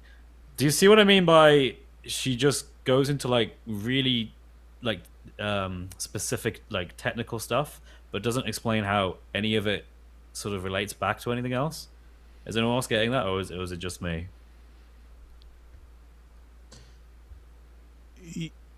Yeah, I mean, she's going in there and saying, oh, okay, because it mentions multiple animals, therefore it's talking about different groups who are represented. So, yeah, the horse, that refers to Cyrus and Darius. The donkey, that refers to Jesus, and the camel, I'm guessing, is Muslims, and so this is just weird stuff. And hey, Muslims, when the Quran says we find Muhammad mentioned in the Torah and the Gospel, you think this is what it's talking about? These kinds of like deranged gymnastics of then you have to go to this, then you have to go. Oh, and I have to say, if you're saying that this somehow refers to what Muslims do later, something like that, to be clear, this couldn't have possibly been what the Quran was referring to when it said we find Muhammad mentioned in our scriptures, right? Because this would be Muslims during the time of Muhammad who are supposedly finding Muhammad mentioned in our scriptures. It couldn't have possibly been about stuff in the future that we had no clue what was going to happen, right? So anyway, the point is this couldn't be what the Quran is even referring to there, but I don't know. But yeah, that's exactly how I say it. This is just a mess. This is like trying to prove that actually you can argue that Muhammad is in the Bible by not really talking about Muhammad and talking about other things that have nothing to do with him and his status as a prophet, but to do with just Islam potentially, and maybe, like Jai said, not even in a good way. So how does this help her? It's so confusing to me. Yeah, like if you say Muslim, that Muslims are part of the fulfillment of this prophecy. Okay, so was Cyrus, right? Exactly. She said it. She said it. Cyrus is part of the fulfillment. What's that got to do with Cyrus's religion being true? Well, I mean, that would tie in if they want to say that Dul Qarnayn is Cyrus, because he's an devout Muslim. Because he's a devout Muslim. There we go. And that's why the Quran is a reliable source of prophecy. It's powerful stuff. Yeah, as we predicted, this does occur in Abraham fulfilled. IP just texted me back and he said, "Yep, it does. It does exist." So what they did was they opened up Abraham fulfilled. They said, "Let's find one that's so dumb that no one has used yet against at Speaker's Corner, and we'll just roll with that one." Because no one's gonna be familiar with it, and we could just say, "Oh, and the scholars this," and no one's gonna be familiar with what we're talking about. So, all right, good to know. Let's see. Also, wait, one thing on this this thing here that she's making a big deal about.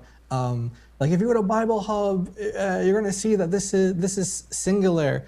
If anyone who looks at this and you look at like multiple translations of this, you're gonna see that there's some difference in translation. Some understand it to be singular and some understand it to be a plurality. Why? Because this is a collective noun.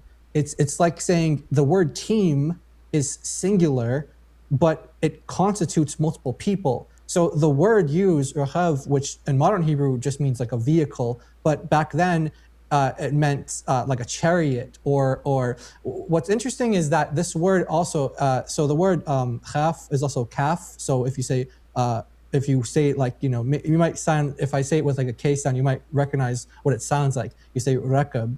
You might be like, oh, doesn't it sound like yarkabun? It's related to that word to ride. So the actual cognate of this is the proof. Yeah, the actual word in Arabic. Muhammad was the camel because they rode him. Yeah, yeah, and he's from the desert and he got rode by the men of Al-Zut. So Muhammad is prophesied as a camel. It just means, yeah, it means like a caravan, which doesn't necessitate one person riding it or something like that. So you do have like some translations will say rider, or some will say chariot, but if you see the word used, it's in Psalm chapter 68. Just want to make sure I got the right verse. Verse 17. Psalm 68, verse 17. It says, the Rechev of God are tens of thousands, like this myriads. So this is, yes, it's a singular, true, but that can be a plurality as well because of, linguistically it's a collective noun. Like a gang. Gang is singular, but it's like consists of multiple people, right? So anyway, this whole point that she's making, which funny enough, this is the cognate word that's used of Muhammad getting ridden, and so there's some connection there. It doesn't prove her point, and that's why like you do have like the Septuagint, for example, that will make it like singular, like a singular donkey rider, a singular camel rider. But there's other translations, like in the Targum, for example, or just other understandings, just based on the Hebrew itself. You'll see that it's a plurality. So that also messes up her argument too, because although I think she claims to be like a Hebrew expert or something, Chris, if I'm not mistaken. But actually, the Hebrew doesn't actually make it. It doesn't make it clear knowing Hebrew. It doesn't make it any more specific as to what it is, singular or plural, because you have Jewish tradition and Christians scholars who render it both ways, because the Hebrew is not entirely clear there as to what's being referred to or how many are being referred to. Jai, you said that they render it both ways, but Muhammad went both ways. So this is further proof, and he was the camel who got rode by the men of Al-Zut. That'd be a good video. Itachi proves Muhammad was ridden by the men of Al-Zut, and he was their little camel boy. They said, yeah, you're a camel boy. Hey, Anthony, you familiar with this? Marion says, I haven't heard this before. Marion said, I don't know how true this is, but I've heard that the exclamation point wasn't invented yet when people wrote the Bible. So wherever we would write an exclamation point, they would repeat a word instead. You ever heard that? I haven't heard it put this way, but I mean, that would be a view of many people, that repetition is a way of emphasizing or highlighting or something like that. And you even have, so for example, think of Joseph's dreams. Joseph gets more than one dream. And then he says, the reason for this is because God is saying this is certain. Because you can have God saying something's going to happen contingent on this, right? Like if you don't repent, this is going to happen. But if you repent, I won't do that. But then there's this is happening no matter what, like it or not. And that's like a big exclamation point on it. Yeah, and so repetition would be one way of doing that. You can, like, this is really happening, right? All right, let's see. It's better actually if you. Well, okay, so Cyrus came in and destroyed Babylon, right? And then he gave praise to their idols. Okay, and that's important because in that passage in Isaiah, it says all the images of its gods lie shattered on the ground, meaning the idols have to be destroyed. Okay. So you're saying that didn't happen? Yeah, it didn't happen during Cyrus's time. So, but you're interpreting that to be, in order for it to be that, it has to be all of them. The idols have to be gone. Right. Idolatry has to be gone in the land. Not that he's just destroyed a lot of them and no, so idolatry has to be gone. Right, that's how it's understood, and as well as the fact that this is this language is used all over the Bible where it doesn't. It's just like the stuff where, and I think Chris is already on the trail of this, right? I can tell by what he's saying, but like when it talks about people going in and wiping the whole group out, they don't necessarily wipe them all out. But when God destroyed Egypt, he pummeled it with plagues and then took Israel out. In Exodus 12, it says that he's doing battle with their gods. He's defeating their gods. Mm-hmm. But exactly, they continued believing in those gods. Yeah. Yeah, and that's the. By the way, that's the interpretation that I've seen about Isaiah 21. With the like, your idols are in pieces. It's like your gods have been wrecked. Your gods have been wrecked because they're supposed to be protecting you and keeping you in power and stuff like this, and they just got wrecked. It's not. It doesn't have to mean like actual pieces of idols on the floor. But so, guess what? I'm willing to grant. Wherever she wants to go. I'm willing to grant it. That okay, Cyrus wasn't the true fulfillment of that. Where are you going? Show us that Muslims are the true fulfillment, and then show us that therefore, this means that they're not just another group of pagans who are God's instruments of judgment on other pagans, but this actually means these are the people of God, and it's not talking about Shias. Yeah. Okay. So we don't really think in these terms today. I mean, maybe some do, but you think of like a nation being defeated is like, okay, their God couldn't save them. That's how they fell. That's how they were defeated. Your God couldn't save you. And later on in Isaiah, the symbolism or whatever you want to call it, or the language being used is explained. Go to I'm just pulling up Isaiah 46 right now, and it says, Bel bows down, Nebo stoops. Their idols were on the beasts and on the cattle. Your carriages were heavily loaded, a burden to the weary beasts. So it's like it's like your gods couldn't save you. This is how they were defeated. This is how they were destroyed. It's not saying that Cyrus is going to become like this, monotheistic prophet that everyone needs to follow or something. Like this is, yeah. Anyway, so it's just there's so much being read into something that is not about Muhammad at all. But like we've been pointing out, even if it were to be about Muhammad, it doesn't prove anything about Islam. It doesn't prove anything to be about Islam at all. So that's I just wanted to say that. So just to repeat, guys, the Bible does use language like this where you don't have to have actual pieces of idols on the ground. It's talking about your gods. They're garbage. They're garbage now. They've been exposed. They couldn't do anything. They couldn't do anything to stop the real God's plans. But again, I'm willing to go ahead and grant extremely literal interpretation. The idols have to be crushed. So she's got to show that Islam did that, and that it's saying that these are true people of God with the true religion, and it better not refer to Shias taking over, something like that. I'll tell you what. There's two falls. According to both Jews and Christians, it's supposed to be two falls. So either way, it's not going to be fulfilled during Cyrus's time. I'm just making the point even clearer. Okay. Here, and I'll show you that he also worships these idols and stuff. So here it says Cyrus's prayer. May all the gods whom I settled in their sacred centers as daily of Bel and Nabu, that my days be long, and may they intercede for my welfare. Here she's showing what? That Cyrus... Yeah, Cyrus is pretty laid back. Cyrus is okay with anyone's religious beliefs as long as they're paying their tribute money and they know who's in charge. Yeah, so the argument's going to be, since it assumes a utter decimation of their idols, what Cyrus did couldn't be the final fulfillment of this. This is a twofold fulfillment. Mm-hmm. There's an initial fulfillment with Cyrus, and then of course the later fulfillment has to be somehow connected to Muhammad.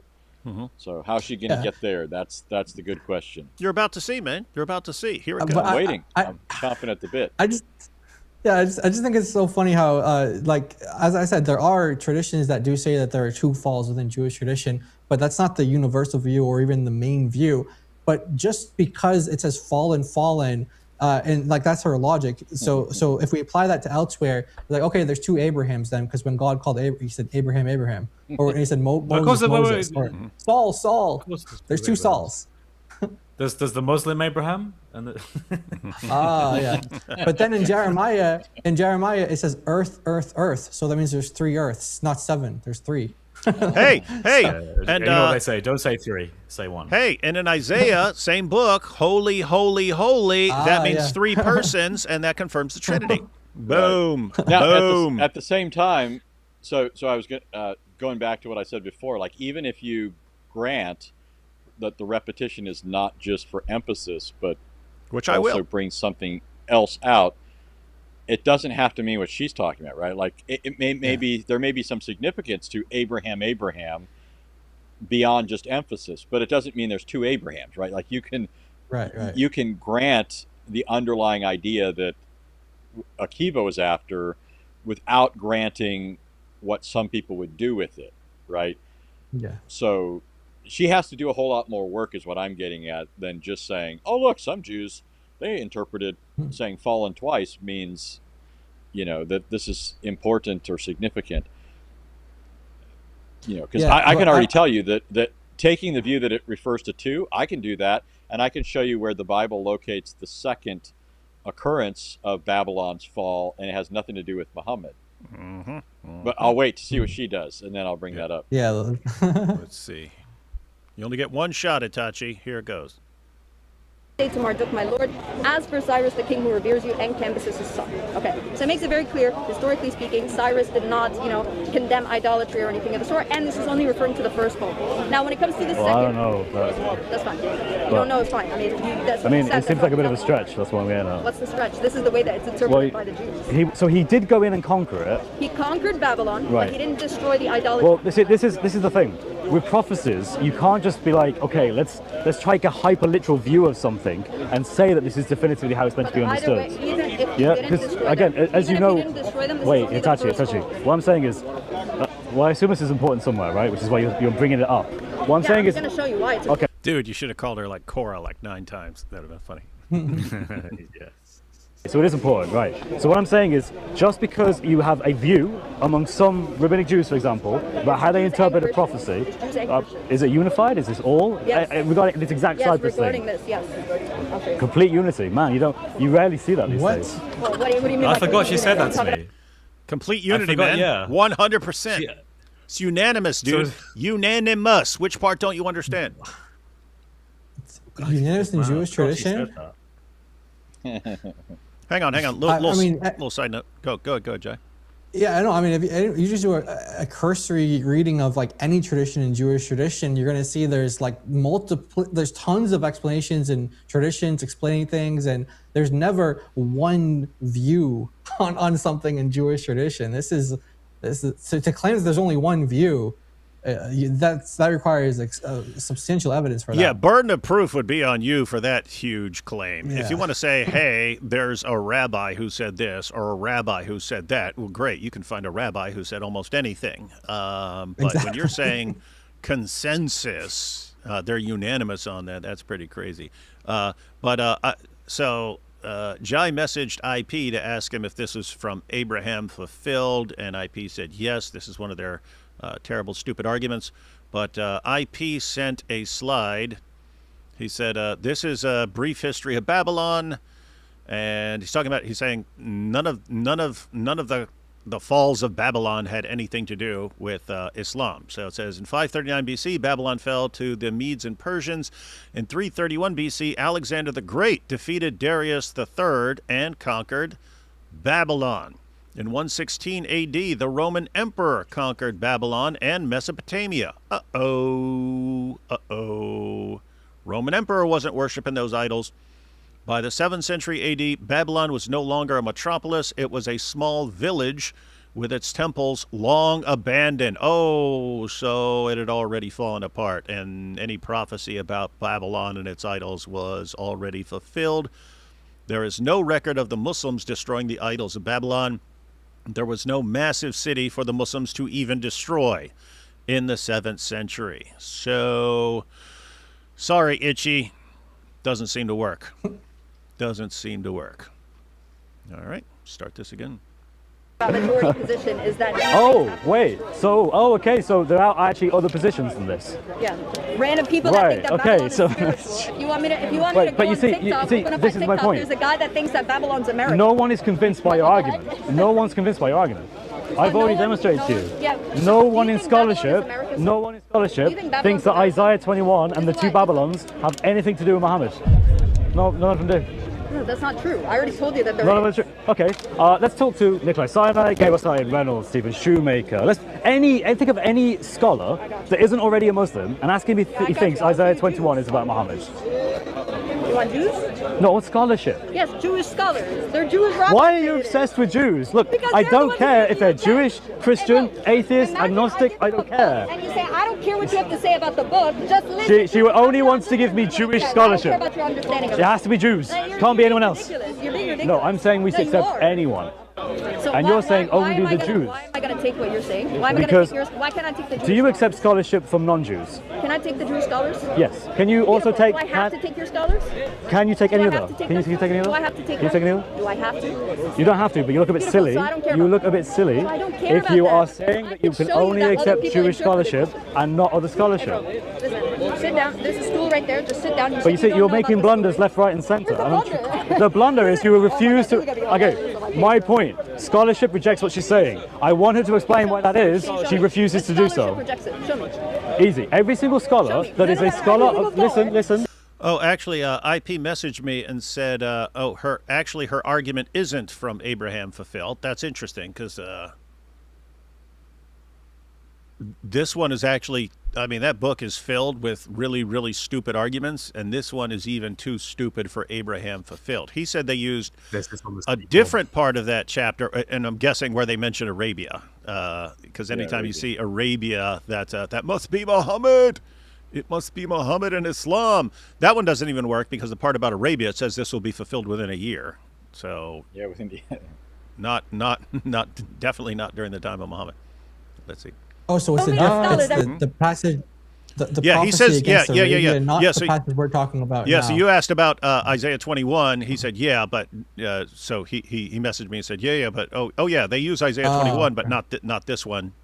So this is a special kind of dumb. This is very simple. Very simple. You guys push back just a little bit. Take a step back. Show me the scholars. Yeah. Give me Every single scholar. Give me a scholar that Every- rejects what I'm saying about the two walls of Babylon. Every single scholar who studies Isaiah, who is an expert in Isaiah, who is not already a Muslim, who doesn't believe in Muhammad, does not believe Isaiah 21 is a prophecy about Muhammad. Beautiful. Okay, if I Okay, show you okay, beautiful. Jews, if Is I that- show you Jews that do say it is. then So wait, they do you accept what I just said? Sure, I believe that All there right, are there you go. scholars. Thank you. I believe scholars Itachi, don't believe it what is you've because just they there you don't go. have a proper Thank you. understanding of it. There you I'm go. gonna There you refute go. for So you. the experts. What's that?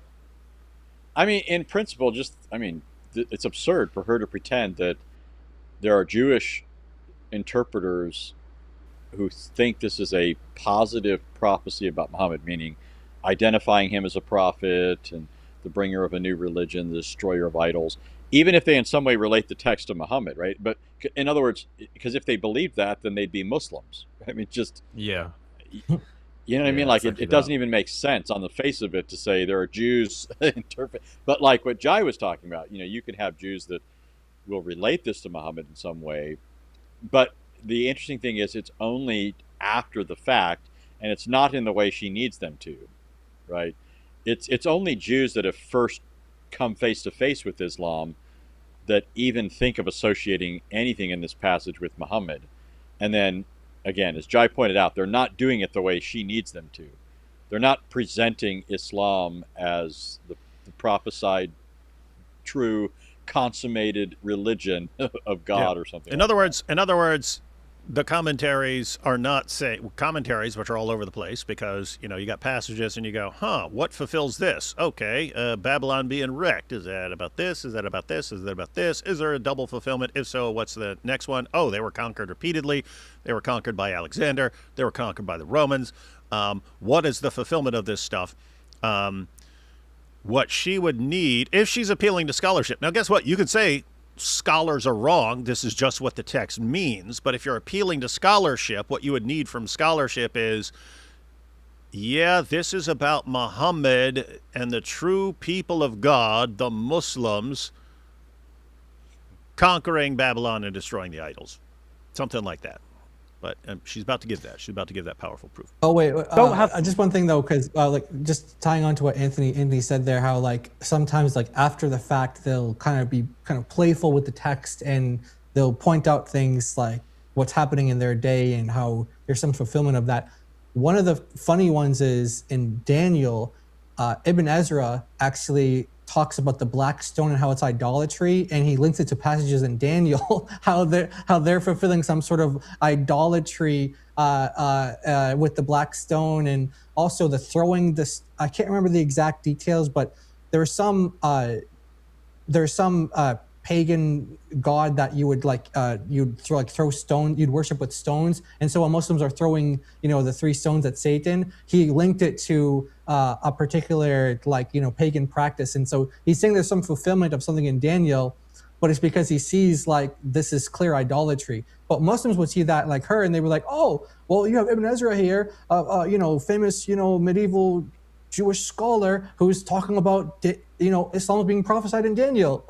It's like, yeah, he's calling you idolaters. And I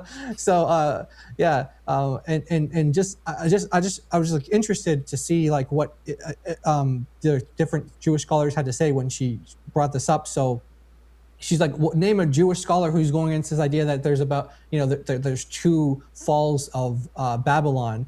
And you just go.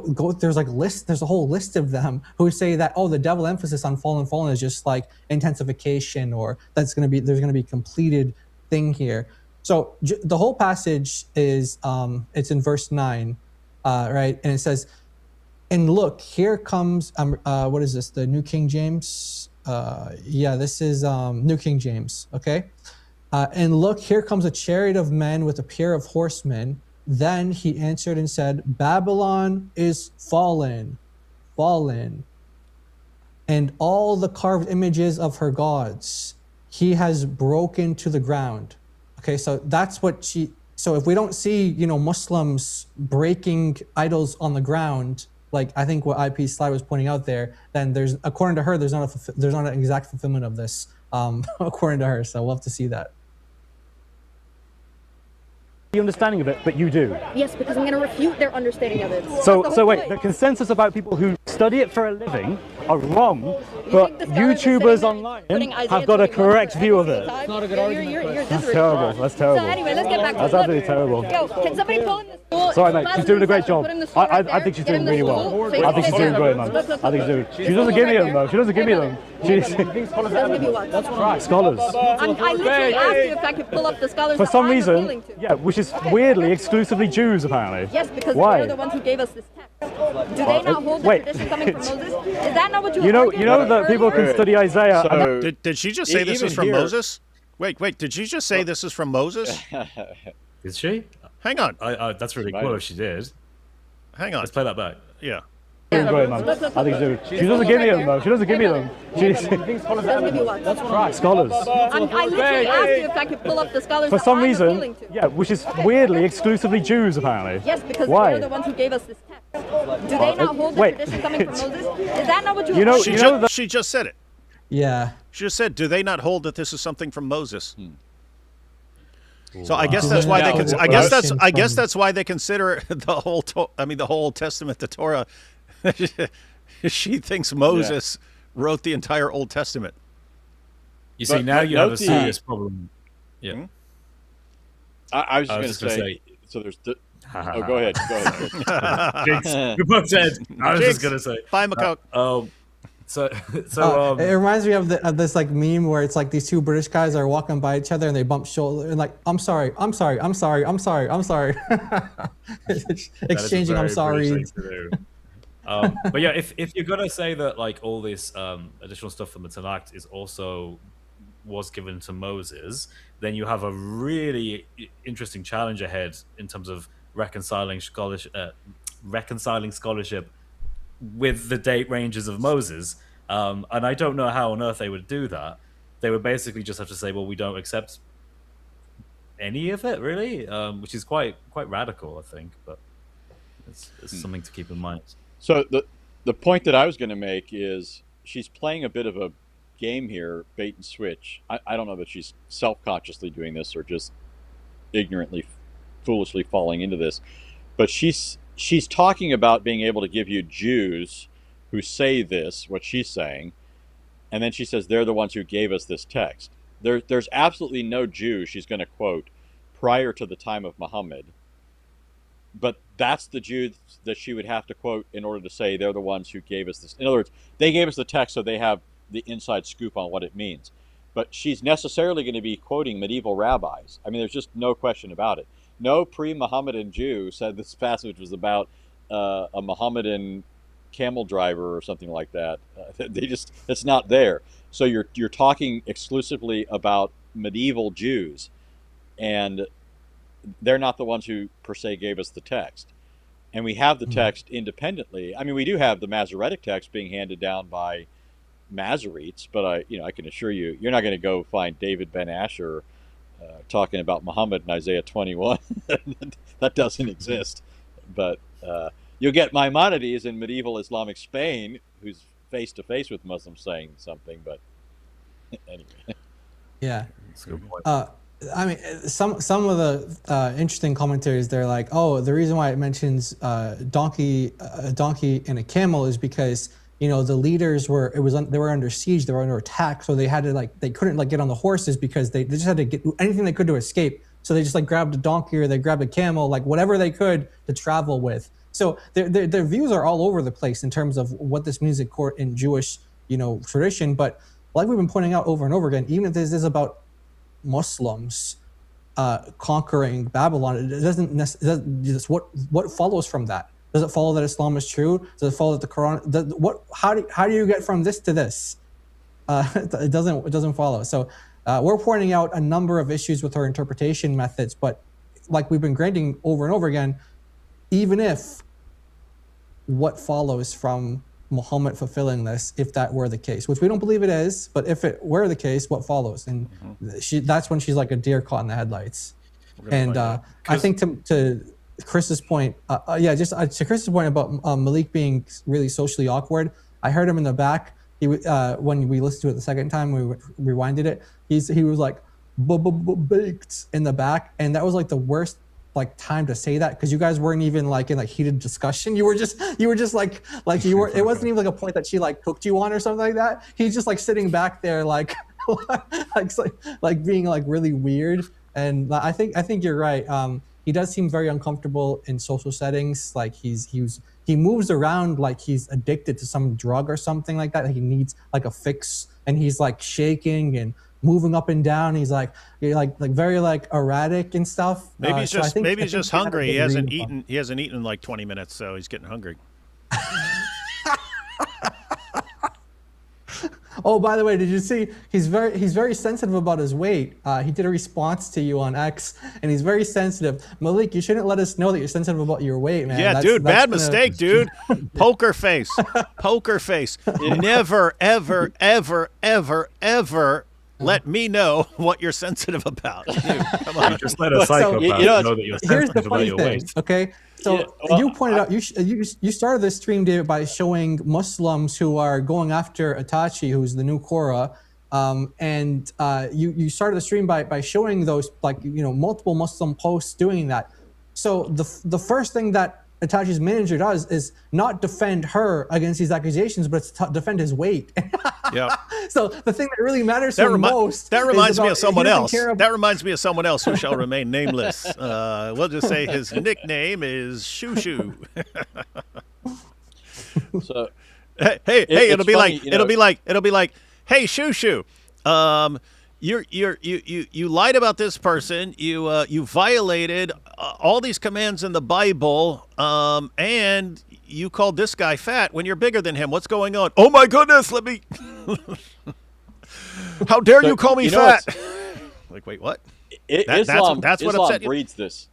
Mm-hmm. Right? Islam breeds this, right? So I've always thought it was interesting.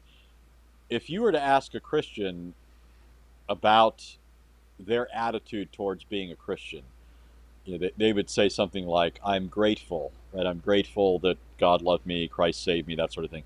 You ask a Muslim, what do they normally say? They say, we're proud to be Muslims. Right? That's a normal expression. I hear it all the time from Muslims. This for them is a point of pride. And I'm not saying they should be ashamed of their religion, but it's weird to me that this is the normal go-to way of thinking of it, right? I think of myself as undeserving, and I'm grateful. I don't, first of all, think I am proud to be, it's just a weird thing. Well, it's fitting to me that you have these people like Malik and so forth constantly concerned about their weight and these other things. On the other hand, I'm not saying everybody has to be like this, but I find it funny when people say, there's somebody in the chat just a moment ago He said, "Does Anthony have a studio under a bridge?" When I was laughing earlier, I wasn't laughing at what David said. I was laughing at what this person said in the chat because I thought it was pretty hilarious. So he's basically saying I look like some homeless dude, right? but here's Malik, overly sensitive about the way he looks, and just like Shushu, right? Which is a telltale sign of, where their religious mindset is. Hey, look at this one. David Kazashi here makes a good point. Hey, if Mary existed in the time of Jesus, then Moses, her brother, also existed. Then you see, no wonder Moses wrote the entirety of the Old Testament. This could actually be their new position, and this may be Itachi's position. Hey, Anthony, remember, in the story of the burning bush, God says, Moses, Moses. He says Moses twice. This proves that there will be two Moseses. Maybe there's the original Moses, and he reveals the Torah, but then there's another Moses who's the brother of Mary, and he's the one who revealed, maybe he's the one, maybe the entire Old Testament was lost, and he's the one who put it all back together, so he's the new Moses. So Moses did write Isaiah. You know what's crazy, guys? Based on how she doubled down when she was like completely clueless and obviously wrong in the Islamic dilemma debate, I think she might go with that. I think she might say, yeah, well, prove that's not true. Prove it's not true. Crazy stuff, man. Hey, wait, the Lord says, I am that I am. So he repeats I am twice. Mm-hmm. Good point. Right? People can study Isaiah and not be Jewish. He argued You know that, with me right? earlier. He argued with me earlier about the Jews and their oral Of course. traditions, and now all of a Yeah, of sudden he course. doesn't care No, about the Jews my and their oral friend, traditions. it's all right. She's doing good. She's doing great. I think one of the best. One of the. What's up? Real quick. Yeah, just real quick. You can see what's going on, but basically they're all getting agitated with the fact that I'm being like quite dismissive about what she's saying because what she's saying isn't like reliable or valuable in any way. So they're just jumping in and trying to help out, but it's not going too well for them. No, Yeah, they can see she's not doing well, and she's not convincing you or the crowd. They're probably the ones who told her about this argument, and they were like, you know what, she's not doing what we told her to do, and or she might be doing the best job that any of them can do. Yeah. What I imagine happened So is they probably told her like, here's the argument, here's what you're gonna want to do. He might say this, so say this.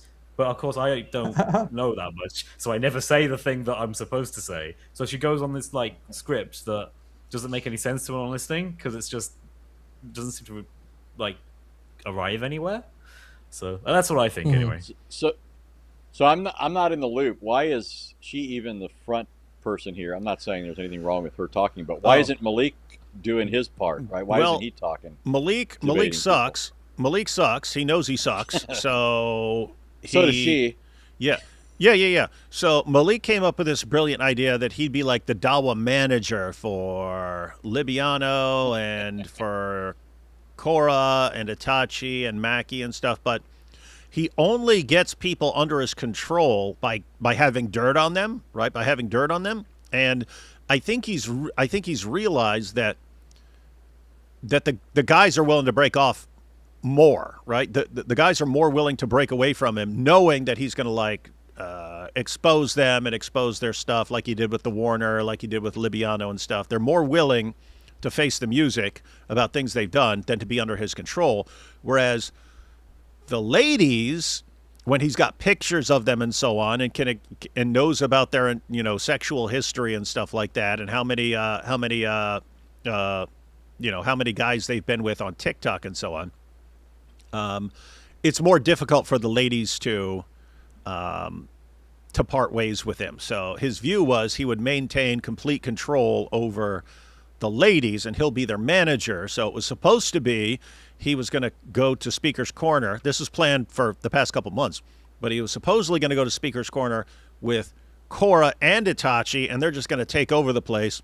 Problem was, Korra realized, I just can't stay under this dude's control. Yes, he's going to trash me. Yes, he's going to talk about my pictures. Yes, he's going to talk about my, in his words, 100 different boyfriends and stuff that I've had. But this guy stinks so bad, I just can't be around him anymore. I'll vomit. And so she broke off anyway. So he was kind of stuck with Itachi and Maki. And Maki's like the dumbest of the dumb, like beyond dumb. And so he's kind of stuck with her at this point, and he went through with the plan, and it's just not working at all. And don't forget, part of the original plan was to also bring Libiano, and that the women were only supposed to debate women. That was also part of the plan. That, Yeah. So that's why Anthony, they kept saying to Chris, like, are there any females here? Any because that was the original plan. That, like, females could only debate females, and then Libiano and Malik were supposed to, or whatever. I guess Libiano and Malik was gonna be like, or like, be like that weird guy in the crowd who just like the heckler or whatever. So it was. I mean, it's not a terrible plan when you are going to have Libiano and Korra and Itachi, and so you've got a group that you're showing up with, and then these fifth tier people like Apex and so on. Problem is, Malik makes a plan, and then by the time it's time to go through with the plan, 2 out of the 3 people he was banking on want nothing to do with him anymore. So man, that guy fails at everything. All he does is fail. Yeah. Here we go. One of the best ones. She has a few points, but she can improve. Let it be in, bro. Mate, it's alright. They gotta jump in. They gotta jump in. It's fine. It's all good. Don't worry. Itachi, most scholars and experts don't believe you are true, right? So you need overwhelming evidence to the contrary. I got you. Not just a hypothetical, overwhelming evidence. This appeal Do you have to overwhelming authority, evidence? Look. This appeal to authority is going to get absolutely obliterated. I'm going to show him why his scholars have the wrong interpretation. Wait, this is He doesn't funny. wanna even dig All right. Wait, she's So been first of doing all, it an the appeal whole to time. authority. That was her point. Yeah. That was her she's point. scholars. The scholars say you're wrong. Oh, he's talking about scholars. I'm going to show all the scholars are wrong. What? You're saying scholars agree with you? This is just sad. Wait. I know, because we can't get there because what you're saying makes no sense. So, an appeal to authority is fine as long as it's a valid authority. Is it fair for me to appeal to scholars of the Book of Isaiah? Yeah, people. I just want to clarify this. Chris is correct here, guys.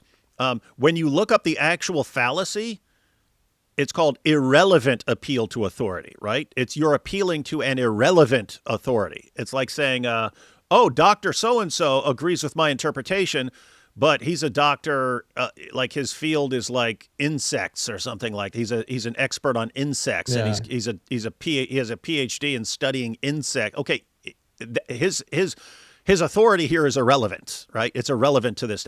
Appealing to an actual expert in a field is not irrelevant. That expert may be wrong, he may be wrong, but it's not irrelevant to appeal to someone. Anyway.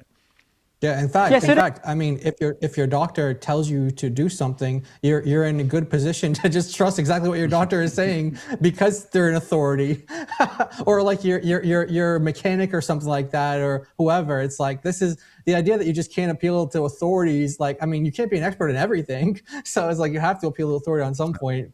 My doctor told me that if I eat my Adjua dates, they won't stop me from getting harmed by poison. But my religion did say otherwise. So, yeah. Matter of fact, I remember reading about this when I was. This was up when I was in the Bronx, and this. Every time you turned on the radio, they were like plastering all over the radio these ads for this diet where you get these powders and stuff like this. But it came out like all the doctors who were affirming this, and I'm a doctor and blah blah blah. They were all chiropractors.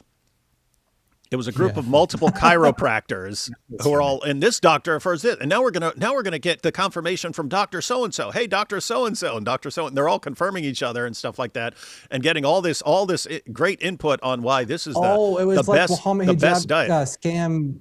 Yeah, it was like the Cambridge University, Cambridge training college thing, because they would make an accreditation thing, like they would make the accreditation like company, and then they'd get accredited by their own accreditation company. Yeah, so they're like all affirming each other. Yeah, and so people were getting this diet, which is like limiting you to like 500 calories a day of like some powders that you mix in some stuff, and I don't know if it was sound or not sound or something like that, but eventually pointed out, guys, everyone who's promoting this is part of this little group of chiropractors who are trying to get rich off this, and everyone thinks they've got all these medical doctors, but it's a bunch of chiropractors. So anyway, yeah, it's correcting. Yes, of course it is. Now, when I do this, they don't agree. They don't agree with what you're saying. Bring the scholars Are you that telling me- disagree with what I'm saying right now. Go ahead. I've asked you, and you have agreed with me. The consensus is they don't agree I with never you. said consensus. I never said consensus. I So, said wait, that wait, there are wait, some wait, who wait, don't, wait, but hang not on, wait. consensus. Are you saying the consensus is that they do agree with you? Is the consensus they do agree with you? I never said it's consensus or not consensus. You're adding. No, it has to be one way or the other, right? Either the majority do or majority don't. So which way is Can it? it be 50-50? 50-50. Guess who's An actually- equal number of scholars both think that Isaiah 22 is about Muhammad and don't think it's about Muhammad. This is actually so that, guys, he said he Isaiah had 21, no sorry. idea about this prophecy in the Bible. He had nothing. But I'm to do with appealing it. to scholarship. What She's scholars? appealing to nothing. Where are You've the already scholars? admitted on Where are the camera, scholars? you've already admitted that most scholars do not accept this. Okay, Which can you bring scholar? me Can you name one? Why do I need to? Because you're Well, I mean, think about this. This is just insane. She's already acknowledged that that scholars are against her on this. She brings up an insane argument, so insane that it's not even an Abraham fulfilled. This argument is designed so that no one has ever heard of it before. And then, what do the scholars say about this? As if you, just standing at Speaker's Corner, would have a list of scholarly interpretations of Isaiah 21. Well, he's taking her word because she actually said that earlier on, Yeah. and now she's contradicting herself. Yeah. Crazy. Because remember what she said was, she said, I'm going to quote your scholars and then refute them. That's what she What said. I absolutely love is I love her ability to think on the spot and just not like analyze it. You know, like think, is this actually a good thing to say? She'll just say it. So it's like, Yeah. can it be 50-50? No, that seems to be the training for these ladies of Dawah and the TikTok crowd. It's just keep talking, It doesn't matter. Just sound confident and just keep rattling stuff off. It doesn't matter. You could contradict yourself 5,000 times. You could be all over the place. It can make absolutely no sense. There are enough complete idiots out there, the products of 40 generations of first cousin marriage, who can't understand anything anyone's saying. Focus on impressing them. And then you get a kind of mob group agreeing with you. Here we go. that they do. Do you reject what I'm saying?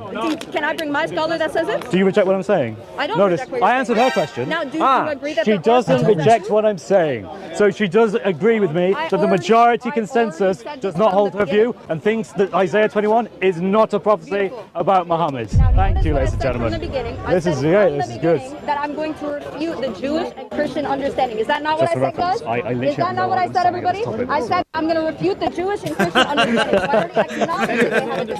Topic, dude. No, I'm saying, But I've got an What's up? in saying that, she's admitting that they don't agree with her. Yeah. And then they're like making fun of Chris for saying, how do you know the scholars don't agree with me? Because you're saying over and over again that you're going to refute them, which means they don't agree with you. Like what? Like you said, David. It's Who like are you they're just refuting if they trying to if they agree with you? Who are you refuting if everyone agrees with you, Yeah. Itachi? You're saying you're going to refute the Jews and the Christians, and then when he says, "Okay, so Jews and Christians don't agree with you," prove that, prove it. This is weird stuff, man. I'm not an expert. I'm an expert. I wrote a book about it. But I'm not an expert in this topic. But are you an expert in this topic? Ask from the audience who wants to talk about it. Do you know on Hebrew? This passage I do. Now she doesn't want to talk to me. Do you know Hebrew? Guys, That's clearly he amazing. doesn't Do you know Hebrew? On Do this, you know Hebrew? Any Jew or Christian that wants Do you to know come Hebrew? from the audience and wants to talk about it. Do you know on Hebrew? this passage I do. Now she doesn't want to talk to me. Do On you know this Hebrew? passage On this passage, Do you know Hebrew? On this passage I do. Okay. He said, That's- you know Hebrew, and she said, on this passage I do. That's weird to. That's weird to be an expert on Hebrew, on one passage, in one chapter. but not Yeah. not in anything else. I mean, if all you're saying is I know what a word is in Hebrew or a handful of words or something, that's not an expert in you don't- Hebrew. That's not- You don't Yeah. know, yeah, but you don't know Hebrew, right? You don't know, Yeah. and you can't know what's going on in this passage in the sense of knowing Hebrew without having an ability then to read other passages. Like, that Yeah, involves exactly. knowing grammar and syntax and all of that. Exactly. That's crazy. Yeah. Yeah. What, By what those she, standards, what she, I know about 30 languages, just so you guys know, by those standards, because Wow, And- that's pretty impressive. I can man.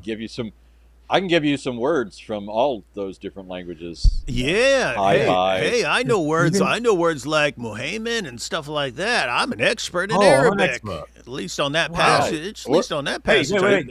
Jai, I know Arabic just as well as you do now. Wow, I just didn't know. Yeah, darn right. See? Yarkaboon, baby. Yarkaboon. Yep. All right, so this is all good to know. Man. She's an expert in Hebrew on this passage, by which she means Malik and the rest of the TikTok Dawah dorks put together a document for her, and they said, "Oh, and when Chris brings this up, then say the Hebrew for this means this," and that's enough for her to declare herself an expert in the Hebrew of Isaiah 21 specifically. This is all good to know, man. Dawah 2026, doing a bang-up job here. Can you tell me the Hebrew letters of the I said on this passage. Yeah, it includes Hebrew letters from the ladies and gentlemen. Kechamar, it says Kechamar is in the singular. There you go. Now that, Right, so now that we've established that Itachi is the expert in Hebrew, What'd you do? You just say, "Hey, name the Hebrew letters"? It was like cutting out there, but basically I said, "Can you name the Hebrew letters of the alphabet?" And she just went, and then said something like, "That's not relevant to Isaiah." And I said, "But there are Hebrew letters in the book of Isaiah," or something like that. But yeah, it's just really silly. Play it back. She kind of let's play it back. Let's see if we can, because she tries to say something in Hebrew, and pretty sure she says it incorrectly, but I gotta hear it again. She does actually, yeah.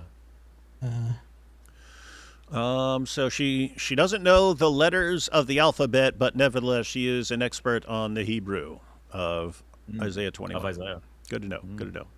knows the book of Isaiah to an expert level, which is what you've said. Do you want me to just talk to the cameras? You don't want to actually. Itachi, the way you And is you you don't humble know about the yourself. prophecy. If you humble yourself, I humble you'll myself look and a you lot don't better. know non-existent Wait, can we You go already back? I said the most I want to hear Go the back. Hebrew she tries to say. She tries to say some Hebrew.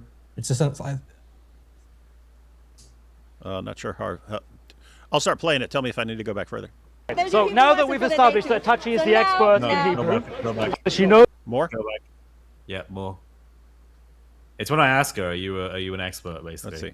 Passage I do. Okay, can you tell me the Bit more, Hebrew bit more. letters of the More? Yeah. No, that's it. Just a tiny bit more. That's Yeah, about right, it, yeah, Let's see. it was Here we right go. on More the- than I that. went back. Here we go. I'm an expert. I'm not an expert. I'm an expert. Islamic expert. I wrote a book about it. But I'm not an expert in this topic. But are you an expert in this topic? Ask from the audience who wants to talk about it. Do you know on Hebrew? This passage I do. Now she doesn't want to talk to me. Do you know On this- Hebrew? Guys, That's clearly he amazing. doesn't No Hebrew. On Do this, you know Hebrew? Any Jew or Christian that wants Do you to know come Hebrew? from the audience who wants to talk about it. Do you know on Hebrew? this passage I do. Now she doesn't want to talk to me. Do On you know this Hebrew? passage You know Hebrew. On this passage I do. Okay, can you tell me the Hebrew letters of the?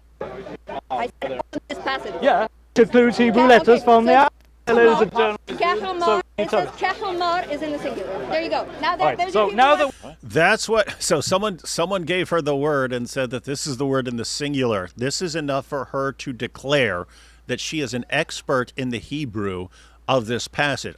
I want people to take note. Anytime I can now quote an Arabic word and say this is singular, that makes me an expert in the Arabic of that chapter of the Quran. Everyone, you getting this? I don't know about Jai, but I didn't hear anything that sounds like something in the passage. It's not overly clear, but listening to it, there's no word in the passage that sounded like what I heard. I think what she did was she Arabized the word. So the word khamor has a cognate in Arabic, hamar, which means donkey. So I think what she did was she Arabized the word. That's what I thought I heard. Okay. I thought she said it like as if it was Arabic, but she was trying to make it sound like Hebrew at the same time. But it was a weird kind of combination. So yeah, that was. So the expert. I'm gonna have to get a good recording of this actually, because I'm pretty sure. Okay, this will be a funny short video of the Hebrew expert butchering Hebrew. The one passage that she's an expert on, she doesn't even say correctly. Rachav, Hamor, as far as exactly what she said, that'd probably be good to go to her video because she was mic'd up for her live and so on. So you'll be able to get exactly what she said there. Matter of fact, let's take a couple super chats real quick because this is I need to cleanse my brain for a few seconds, or I'm just going to be zoning out and not paying attention to how she completes this. Oh boy, wild stuff. 20 degrees lull. There. Oh, already read that one. Oh, we're way back. I play D&D twice a week. That makes you super cool. Club Pyru is probably Malik's D&D group. Oh, that's funny. Welcome to the Club Pyru meeting of D&D. I am your dungeon nerd. Anyway, the people I know playing Dungeons and Dragons would beat that dork up. Ruminate on that riddle. Malik's like, hey, can I join your D&D group? They're like, no, get out of here, you dork. Malik had too much imam spaghetti. No, that's spaghetti. Funny. It's Mom Spaghetti from Lose Yourself. Mom Spaghetti.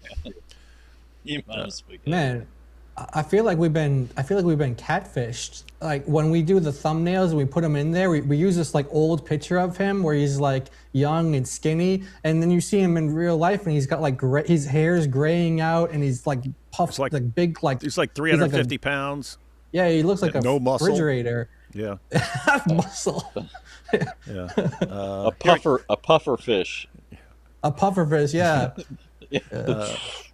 We got so Ginger. I feel like we have to redo all our thumbnails of them, and we've been. We do. No, don't. Jai, don't worry, man. Don't worry. And if we can't get any good, we'll have pictures of him from Speaker's Corner for future thumbnails. Ginger with attitude is pronounced. Oh yeah, we could do that. They're going to be comparable. Ginger with attitude is pronounced Gua, as in Gua. Learn UK English, Dr. Wood. I did not know that was a thing before. I think I can find some sort of reference of Muhammad in the Bible, but I don't think Muslims would like it. Matthew 7:15-20, and also possible reference in Revelation 15. Yes, there you have false prophets. Itachi with all the fluffy mics looked like invaded by the Tribbles. Tribbles from Star Trek. Whoever takes this trouser pocket ninja seriously needs to be head checked. Whoever takes this trouser pocket ninja seriously needs to be head checked. Itachi claimed in this debate that Cyrus was a polytheist as per Cyrus Cylinder, but in another debate she claimed dual carnane is Cyrus, not Alexander, I think you meant, as he was monotheist. These people lie all the time. Yeah, I can believe that. Mm-hmm. I feel like Dawah Muslims find the most vague, ambiguous, most general verses in the Bible and say, you see, this is about Muhammad. That's what they have to do, because anything specific can be easy. The more specific it is, the more easy it is to refute. The more open to interpretation is, the more you can insert your interpretation into it. Not like the Men of Al-Zut inserted things. Itachi and her two co-ninjas make a huge mistake. There was a time when it was difficult to see the face when Shin was missing, but we have moved on. Mm-hmm. One thing is... like when they were on camera. Yeah, I think, Chris, didn't you point this... Wait, was it... Yeah, you pointed this out yesterday, Chris, right? That she wears like a see-through thing. Yeah, so... Yeah, it's not a real niqab.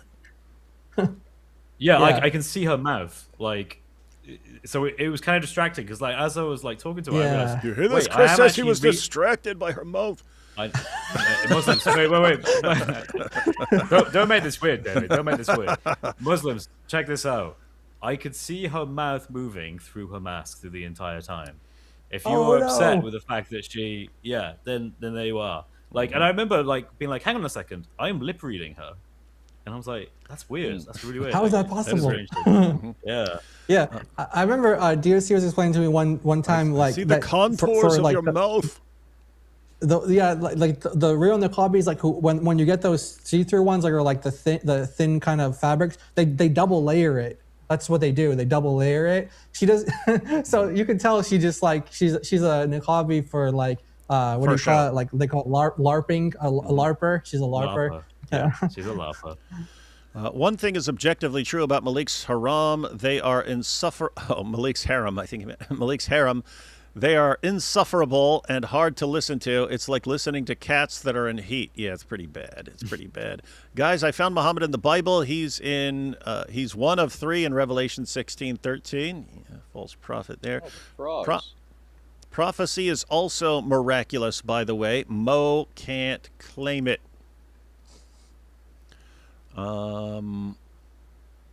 But the tribe in Yemen worships Ezra as most preserved one true scribe. Therefore, all Jews hail Ezra as the son of God. Ezra is the best of all scribes. This is all true. You know what's really funny about that? I know it's a joke, but like, you know what's funny is that in the Yemenite Jewish tradition, there was a guy who would go around and a Jewish I can't remember the profession, but he would go around and he'd like get charities and kind of go around to all the different Jewish communities in the world, and he would like write about it as well.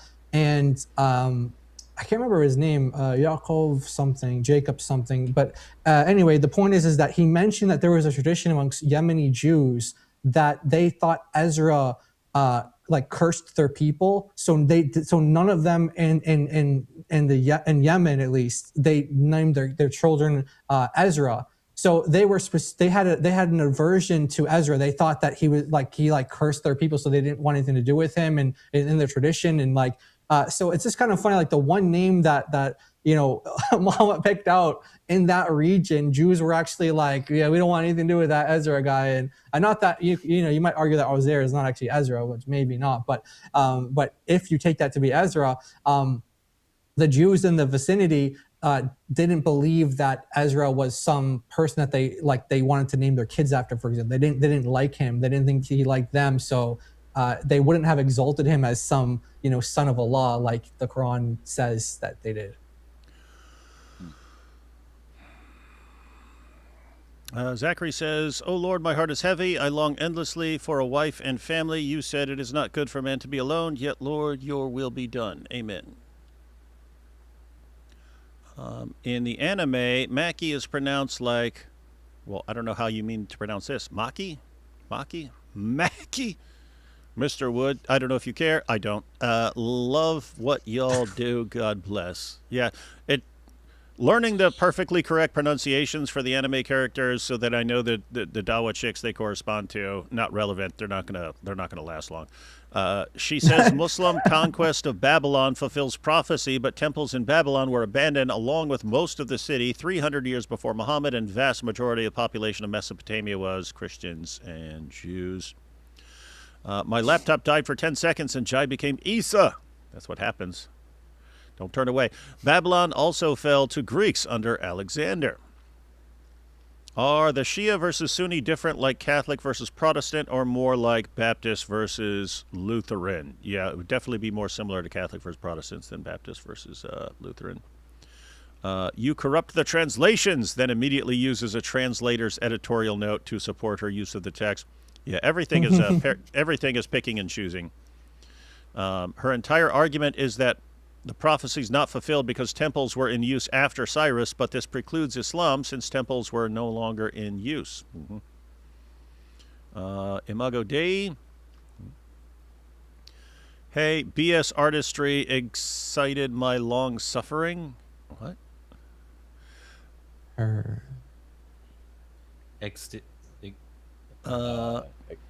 Can you tell me? Oh. Can you tell me how to wipe my butt? Thanks to D-Wood and AP, this song been stuck in my head for the whole day. Babylon equals coded language for Rome, evading censors. Itchy is not up to scratch. What is this new Dawah sending face-covered women? Maloink was closer to home than we realized. Got Big Mac and fries there. Didn't know I'm the next Einstein because I know 2 + 2. That would make you very smart. Have you seen Year One with Jack Black? That movie reminds me of Islam. Abraham explains circumcision to cavemen. Hilarious. No, I have not seen that. David, it's like Malik compiled a script of every offhand comment you made on how an unscrupulous atheist can exploit Muslims and is using it. Oh, yeah.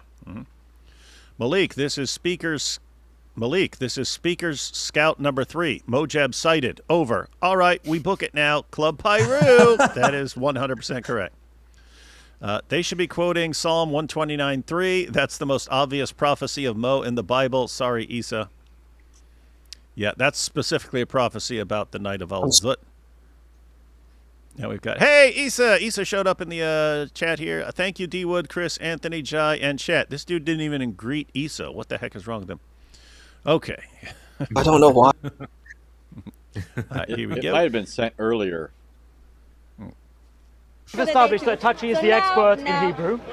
She knows the book of Isaiah to an expert level, which is what you've said. Do you want me to just talk to the cameras? You don't want to actually... Itachi, the way you And is you you don't humble know about the yourself. prophecy. If you humble yourself, I humble myself you'll look a and lot better. Bro, you said you don't know the prophecy. You already said that Just most let scholars it agree rest. with me that Okay, it's so not let a me prophecy finish. about Muhammad. So let me finish. I said that from the I beginning. think you are That's not a finished, blunder. really. I mean, you just more say, like... Okay, from the beginning, I said Jews and Christians interpret not a it a problem that specific no way, scholar and I'm agrees going to show with him me. why their interpretation is wrong. So can we continue now?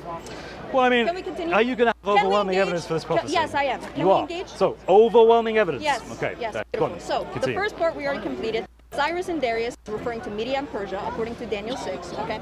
So we continue on, and we see that Media and Persia don't actually destroy Babylon nor its idols or anything of the sort. They simply overtake it. Okay.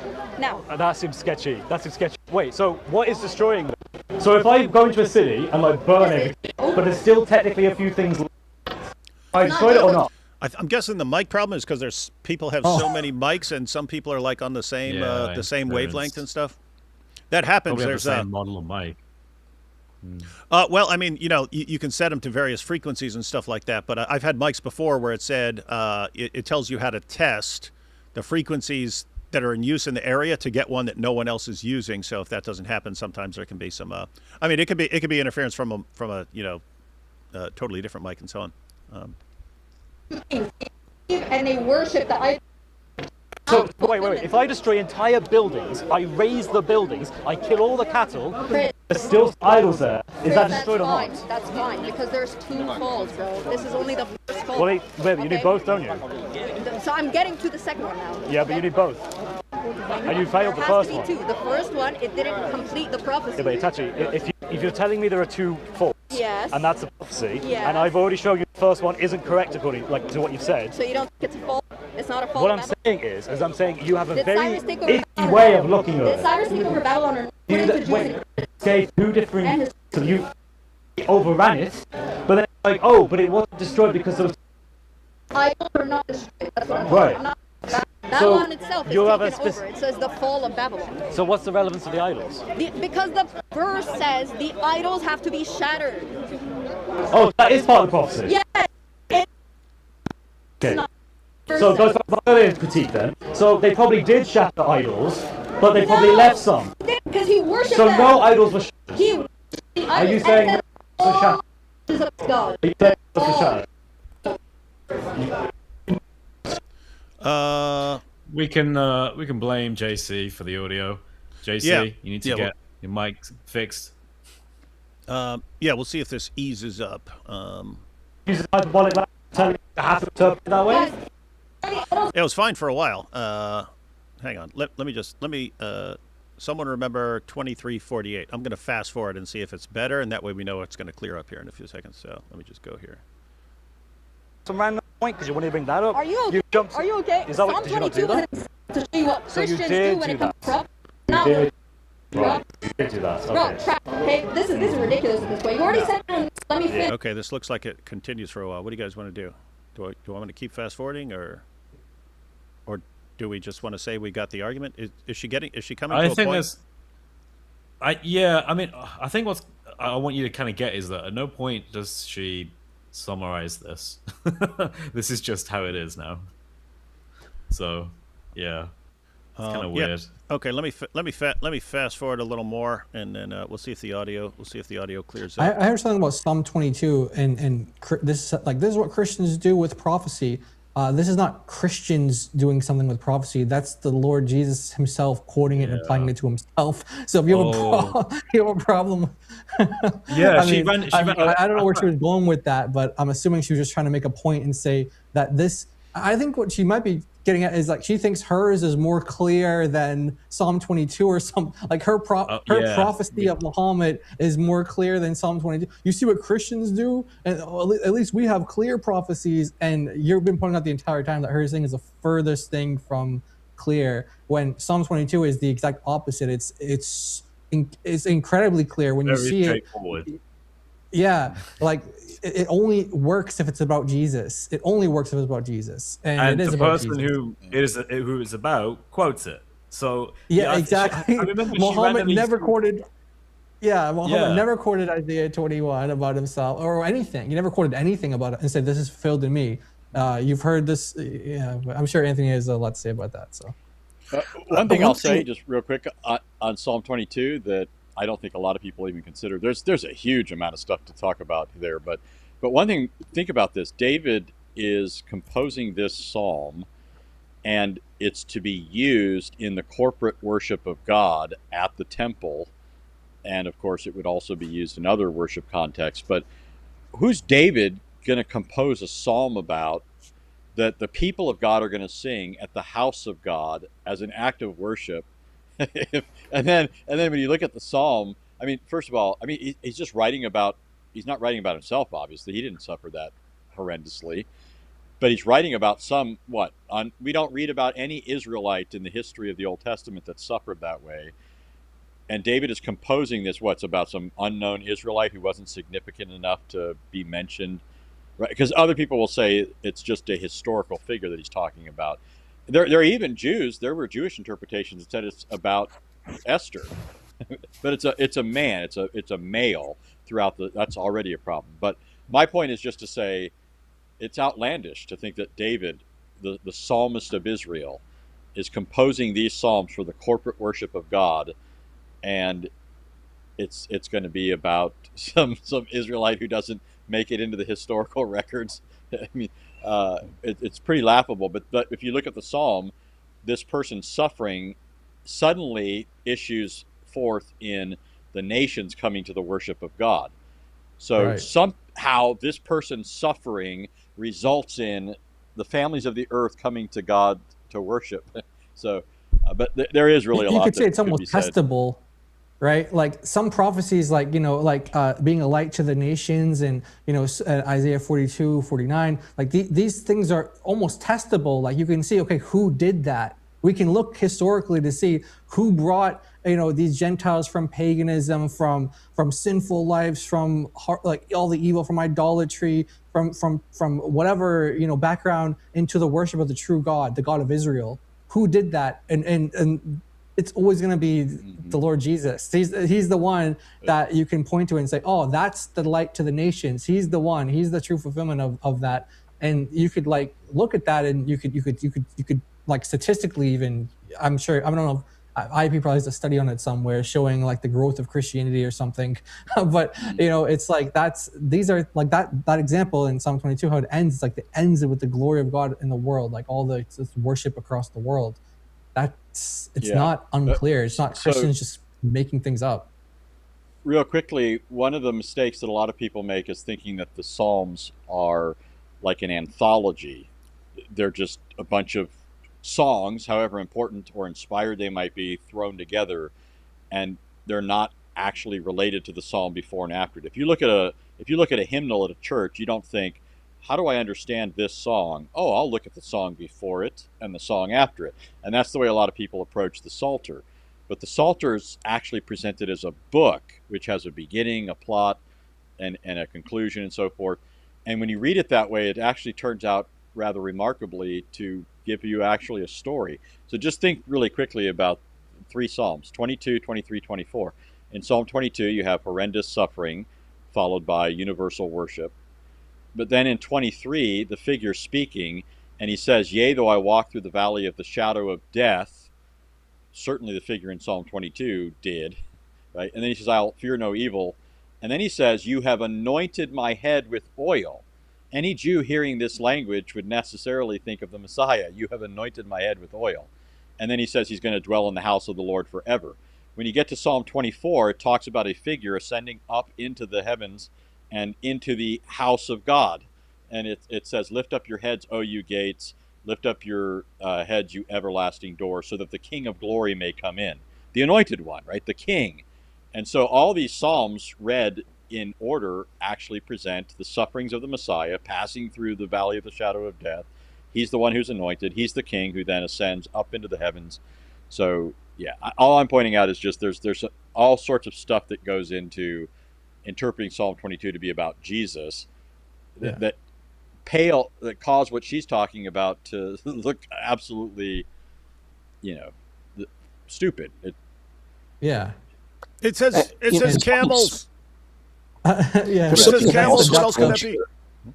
Go ahead. There's a strange thing with this analysis. It's like, go ahead. She's.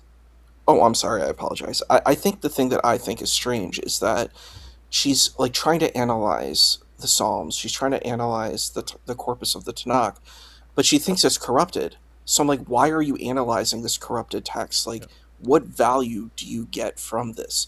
And if you think it's corrupted, then how can you? She's acting like she's an expert of the text.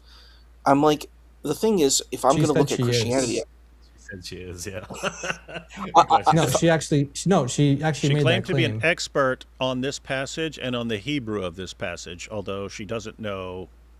She couldn't name a single letter of the Hebrew alphabet, but she claimed to be an expert on the Hebrew. When someone is ego-driven, it's a very easy thing to bait them into bigging themselves up. And I could tell she's very ego-driven, right? I'll give you some rope. Are you an expert? Are you telling me you're an expert? Because every bone in her body wants to say, the best expert in the world. I am the best. I am history's greatest authority on Isaiah 21 and the Hebrew of it. Alphabet. And I think that this is what it's so strange. Like I've studied Hebrew, but I am not very good at it. I've studied a lot of my life, and I'm still not good at it. I'm not languages. I'm not like Jai. I don't have the gift of languages. We all have our blessings and things that we're given. That's not my thing. Yeah, you're the beanie I do the guy. best I can. I'm the beanie guy. Yeah, Greek. I've studied Greek. I've studied Hebrew and Arabic, but I am bad at all of them. So I'm not like these people. I'm not an expert at any of these languages. I try really hard, but some is retained and some is not. But you do the best you can, But I think it's just bizarre that I want to tell you something funny. There's a video you need to see on Sheikh Uthman because it's horrendous. I thought you were going to recommend that movie again. I thought you were going to say all the movie. No. This is Sheikh Uthman. All those Sheikh Uthman videos are funny. Sheikh Uthman has an interview with that guy from that show, the one where he did the 10 debates. He's atheist, I think. What is his name? He has like curly hair. I'm sure you know what I'm talking about. That. Huh? Sean Kelly. It's Sean Kelly. And so Sean Kelly's it's like this yes man. So Sheikh Uthman talks about how he was a gangster. I'm not even joking. He said he was a gangster he was a Christian, he was a Catholic, he was a Christian, and he says all of this. And I'm like, he doesn't know anything about Christianity, but he was a Christian, and he was in the church, and he was the mastermind of gangsters. I'm not joking. I sent you the video, David. You have I was a priest. I was a priest in the local Baptist church, and I was the official priest of the local Baptist church, and I was simultaneously running the gang there, and so I've got all the street cred, right? So I was a Catholic priest of the Baptist church, and I'm guessing it's something like that. And you know what else he said? He said that he studied all the religions. First he was a Christian, and then he said, well, I had the miraculous medal, like the Catholics have the miraculous medal. And he said, I did all of, I was doing all of that. But then I said, you know what? I can't do this gang stuff anymore. And it sounded like a bad, like 80s or 90s B movie. I'm not even joking. It sounded like there was a plot of that. And because both Anthony and David, you both had actually a real story. His story sounded like it came straight out of a movie or a video game, and it's just this deception. It's very similar to this. It's like, I have this expertise, I have this knowledge, I can talk about Christianity, and I'm like, but you don't even understand basics of this theology, and you're stepping in to talk about, jumping in the deep end of something you really don't know, and so what he said was he was with the Cardenales. He was talking about engaging the Cardenales, and he was a mastermind. Like, it's the Pyru type of thing. And then what happened was he said, I decided that Islam was true. My family was Muslim, but somehow I come from a very strict Pakistani house, and somehow I was able to go to the Catholic Church. And he then went and he put on a turban and he put on a jubba, a thobe, and he went to the gangsters from before. They said, we're going to get you. We're going to take you out. He said, no, come to the masjid. I'll cook you some food. I'm not making this up. He said, and then they all converted. And then he said, all of them converted. Like, he said, 15 there people converted. Yeah. And then he just kept telling stories about people converting. And I was just like, What nonsense is that? And then after this whole tirade of nonsense, he goes in and starts telling us about how Christianity's bad. And he's like, look at all these horrible verses in the Bible. Look at the 50 shekels. Look at this abuse. Look at Paul in Romans talking about shaving the head. Look how bad that is. And, in Islam, we have to defend ourselves. It's very sweet. It's very nice. So he gave all the nice justifications for any difficult passages of the Quran and every single thing in the Bible. It's so bad. And then he said one line about ISIS where it's like, well, they're bad and I disavow them. But he just kept saying how horrible the Torah was, how horrible all of these texts were. And then he also mocked Jesus. I was like, dude, you're mocking the Messiah or mocking the prophet? Like, this is what you're doing from an Islamic framework. He's like, turn the other cheek. That's weak. Turning the other cheek is weak. And he's like, we don't believe in this weak nonsense. We believe in faking a hate crime against yourself. That's masculine. But it's just so funny. He was like, weak. He's like, weak. Like, it's such a weak belief. And I'm like, you're going to attack Jesus to make this argument? I'm like, how disgusting are you, bro? Like, this is a really disgusting thing. And I'm like, this is such a beautiful thing about having empathy, having compassion, having mercy, like good qualities. And these are the Christian qualities. And he's like, I don't want those qualities. I want to be violent and mean and nasty. And I was like, wow. Is this what you want? I'm like, okay, bro. Hey, Issa, you be Sean Kelly and ask me about my background. I'll be Sheikh Uthman. Okay. So why don't you tell me about your background? What was it like growing up before you became a Christian? Tell the story. Or becoming a Muslim. Well, first I was with the Crips. Then I switched and I was with the Bloods. And then I joined the Aryan Brotherhood. And then I was with the Mexican Mafia for a while. And then I joined the Warriors until that guy started yelling, Warriors, come out to play. And then I switched. To the Saracens. And then I was with the Newsies, and we were delivering papers. And one day I was delivering a paper to the mosque, and they gave me a Quran, and I converted. And then I went back to all my former gangs. And all the gangs, alhamdulillah, all the gangs of California and everywhere else, alhamdulillah, wallahi, they all converted to al-Islam. And that's why, that's how he is, man. No. And I'm going to respond to Sean Kelly. Wow, that's so amazing. I can't believe, I'm amazed that you did that. That is so true. I totally hear everything. Yes, all of those stories you told were true. And, those nasty Christians, they just don't get it. I'm going to read the Quran and the Bible this year. You know what we got to do? Tongue in cheek, but how they have these videos where it shows the behind the scenes as they're recording stuff, what's actually happening and stuff. But we need to redo all the different stuff that Uthman has done, but give the behind the scenes, right? Like setting everything up for the catch-up routine where he pretends that he got stabbed.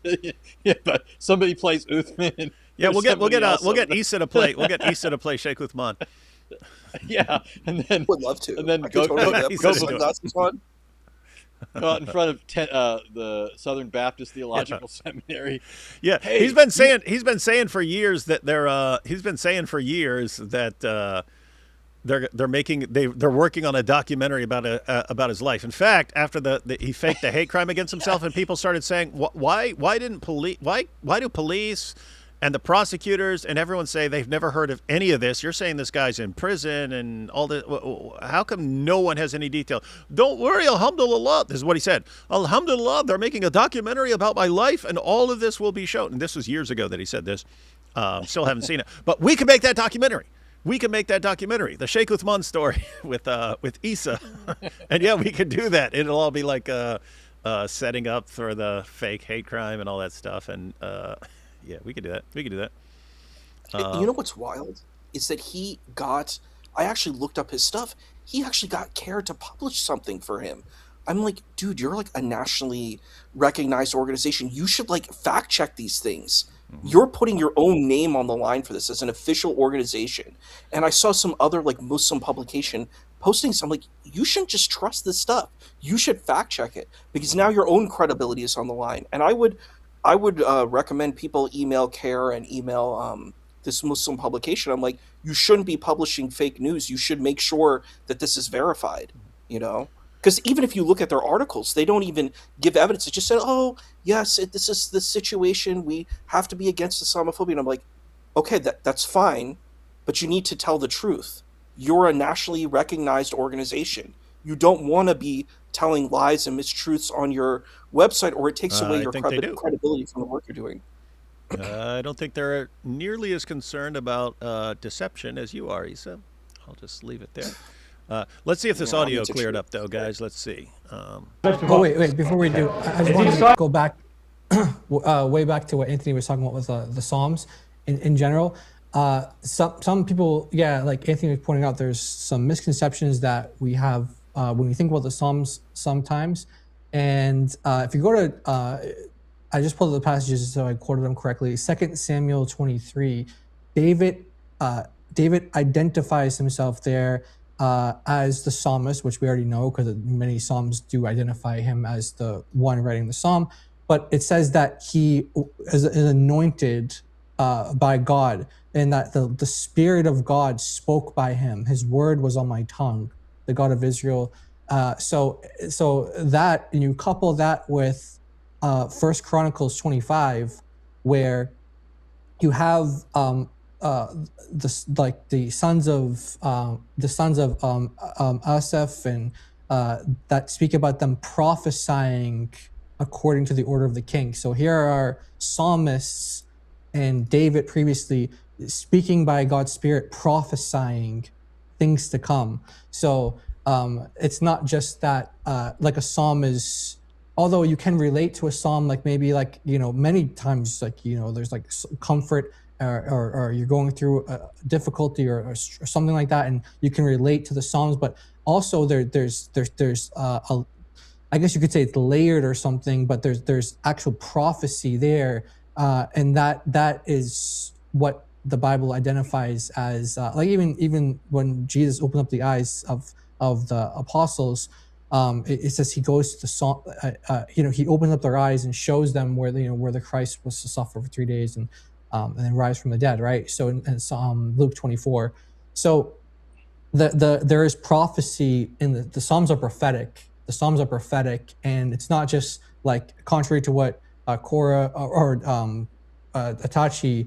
By the way, I don't know if you guys know, they made a channel called Core Tachi, and it literally only lasted one episode because the fallout happened. But anyway, so contrary to what I said it again. Contrary to what Itachi said, that no, this is not just Psalm 22 is not just something that like Christians just are making up or fabricating and like saying, oh, this is messianic or this is prophetic, when actually the Bible itself identifies the Psalms as prophetic. And as Chris and I pointed out earlier, that the Lord Jesus is the one who tells us that this is about him, right? So there weren't like chapter divisions or verse numbers or like headings. Like when she was reading Isaiah 21 earlier, she read the heading of it, right? She read the header. Yeah, they didn't have you don't have headers back then or chapter divisions or verse numbers. So how do you let people know like what you're talking about? Well, he quoted the very first verse of the psalm, and that's not to say that there's like he wasn't saying those words, but he's also drawing to your attention that these words are this is about me. This is being fulfilled now. This is happening now. Look at this and you see the fulfillment. So yeah, complete. Contrary to what she's saying and by the way, this doesn't come from the Muslims. I don't want to give them too much credit because they borrow this or steal this stuff in some cases, like Central Dawah. They steal this stuff from the rabbinic Jews and they use a lot of their arguments. So yeah, just wanted to throw that out there. Since you brought up 2 Samuel 23, there's a great book written by a Jewish convert to Christ, Michael Rydelnik. It's called The Messianic Hope, and you can find the same observations made by others. Usually their initial introduction to this insight is from Rydelnik, though, but others corroborate it. But what's interesting is when you look at 2 Samuel 23, it says the oracle of David, son of Jesse, the oracle of the man raised on high, the one anointed by the God of Jacob, the sweet psalmist of Israel. The word raised on high, it's in Hebrew, if you just look at the consonantal text, which is what the prophet would have written, not the later form that you get it in the Masoretic tradition where they're adding vowel pointings, right? The more natural way of reading this is to see it as the word meaning concerning, the one raised up concerning the anointed one of the God of Jacob. In which case, what this passage is saying is that David was raised up for this very purpose, to write psalms about the anointed one. And that's how it actually reads in the Septuagint. So pre-Christian Jews, as they looked at this text without the later Masoretic vowel pointings, took it in a messianic direction. And then as you read the rest of the passage in light of this, it all fits together. So, yeah, even in this purpose section where it's telling you what the Psalms are about, it's telling you they're about the Messiah. So, like Jai was saying, they're prophetic, not just inspirational songs or something like that. Yeah, it's important to note because, you know, obviously she's never read the Psalms. I mean, she doesn't even know what she's talking about. But she's expert. Come on, no one's gonna believe that. Not even her own people are gonna believe she's an expert. But like, you know, but it's like, so for her to even try to compare the two, like Psalm 22 to being fulfilled in Jesus versus Isaiah 21 being fulfilled in Muhammad or something, like this is for her, like, to pretend that she's even able to even begin making a comparison there, like any meaningful comparison is just come on now. Hey, I'm guessing she has a show, but if she has a call-in show, we should have a Hebrew scholar call in and start quizzing her on the Hebrew specifically of Isaiah 21, since she has declared herself an expert on the Hebrew of Isaiah 21. That'd be good to know. Let's check this out. You say you don't know about it. Umi. Now you're strawmanning because I never said Isaiah 21 says that. Okay. You literally did. You said 28 and it's in 21. Okay, guys, I fast forwarded a while, but it looks like the audio's cleared up. Okay. So we'll go here. I think this is close to the end because at the end it wasn't her, it was Chris. There was Malik there and stuff like that. So we'll see. Let's see. What? No. She said 28 and she said and it's in 21. Hey, Chris, you need to talk to your buddy over at SoCo, man. I need to, man. Yeah, he's been having some audio issues for a while. He needs to get it fixed. I'll just kind of explain what's going on here, because basically I'm pointing out that if this somehow gets to Muhammad in some magical way, it doesn't fulfill the criteria of Muhammad supposedly being found, prophesied as a prophet to come after Jesus, who is a Ummi, an unlettered, a Gentile, or a someone who's unfamiliar with the scriptures. Those are the different possible interpretations of the Arabic word Ummi. You won't find that being fulfilled in what she's talking about. And she admits that you won't find any mention of an unlettered or Gentile prophet in Isaiah 21. But yeah, she tries to just sort of get out of this, but she has to admit that, yeah, it doesn't fulfill that. Which, from my point of view, means this whole conversation is basically pointless, because that was, when someone says Muhammad in the Bible, that's what you think, right? You're thinking, you're demonstrating that your Quran is reliable because it gives correct facts about how Muhammad is a prophet and that he was prophesied in previous scriptures, and we can demonstrate that. Yeah. If you can't, I don't understand what the point of this is. It just seems like we're playing some really weird, crass game about let's try and see how many things we can put Muhammad in. But yeah, so in short, everyone, if Muslims wanted to say that there are biblical prophecies about Muhammad, we wouldn't have a problem with it. We would include prophecies about false prophets who are coming, to include Muhammad as the most obvious example ever. But we understand that when Muslims say there are prophecies about Muhammad in the Bible, they're claiming that there are prophecies in the Bible that confirm Muhammad and his revelations as from God. They confirm Muhammad as a true prophet from God and his religion as the true religion. And so here it's kind of let me give you an example of that real quick. I got an example. I just want to point out. I just want here it's even different ground. It's not that the passage. It's not that we're saying, oh yeah, that is a passage, and it's about him being it's about him being a false prophet. But it's also not a passage showing that he's a true prophet. It's just she's arguing that Muhammad is prophesied. Muslims are prophesied as one group that's going to wreak havoc on the Babylonians or something somehow, which we don't even know how that's being fulfilled. But granting all of that, what's your freaking point? The Persians, Cyrus is not a prophet. Darius is not a prophet. Alexander the Great's not a prophet. Well, he is in the Quran, but Alexander the Great's not a prophet. It's like, what is your freaking point in all of this? You've proved nothing. We could grant every single thing you're saying, and it doesn't have anything to do with Muhammad being a true prophet. And that's what we're interpreting you as meaning when you say you want to talk about Muhammad in the Bible. If that's no longer what if you guys are relinquishing that and just saying, oh, that, hey, there are biblical prophecies about Muhammad being a group, in one group among others at some point. Okay, I actually don't have a problem with that. I don't think this is what this is talking about, but I have no problem granting it for argument's sake. Just doesn't get you what you need at all. What were you saying, Jai? So, there's a movie that's often, recommended on this channel, which we usually people say, hey, come, they just come to the stream randomly and they're like, hey, watch this movie. That gorilla movie? International Gorilla. Yeah. International Gorillas. Mm-hmm. And it'd be like Salman Rushdie like watching International Gorillas and being like, look, I'm in the movie. I'm in the movie, so therefore the movie supports me. And like Pakistan supports me.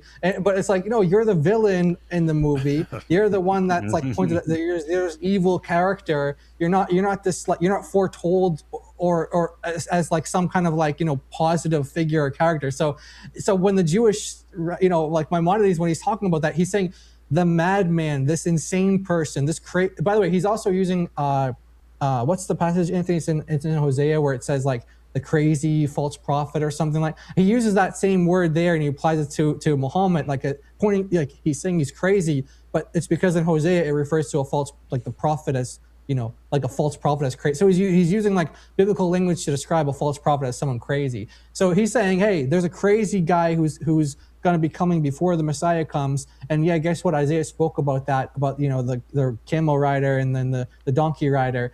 So that's like, just because, so in his mind, it's just because Muhammad is mentioned doesn't mean that he's the star of the show. It means he's actually the evil bad guy.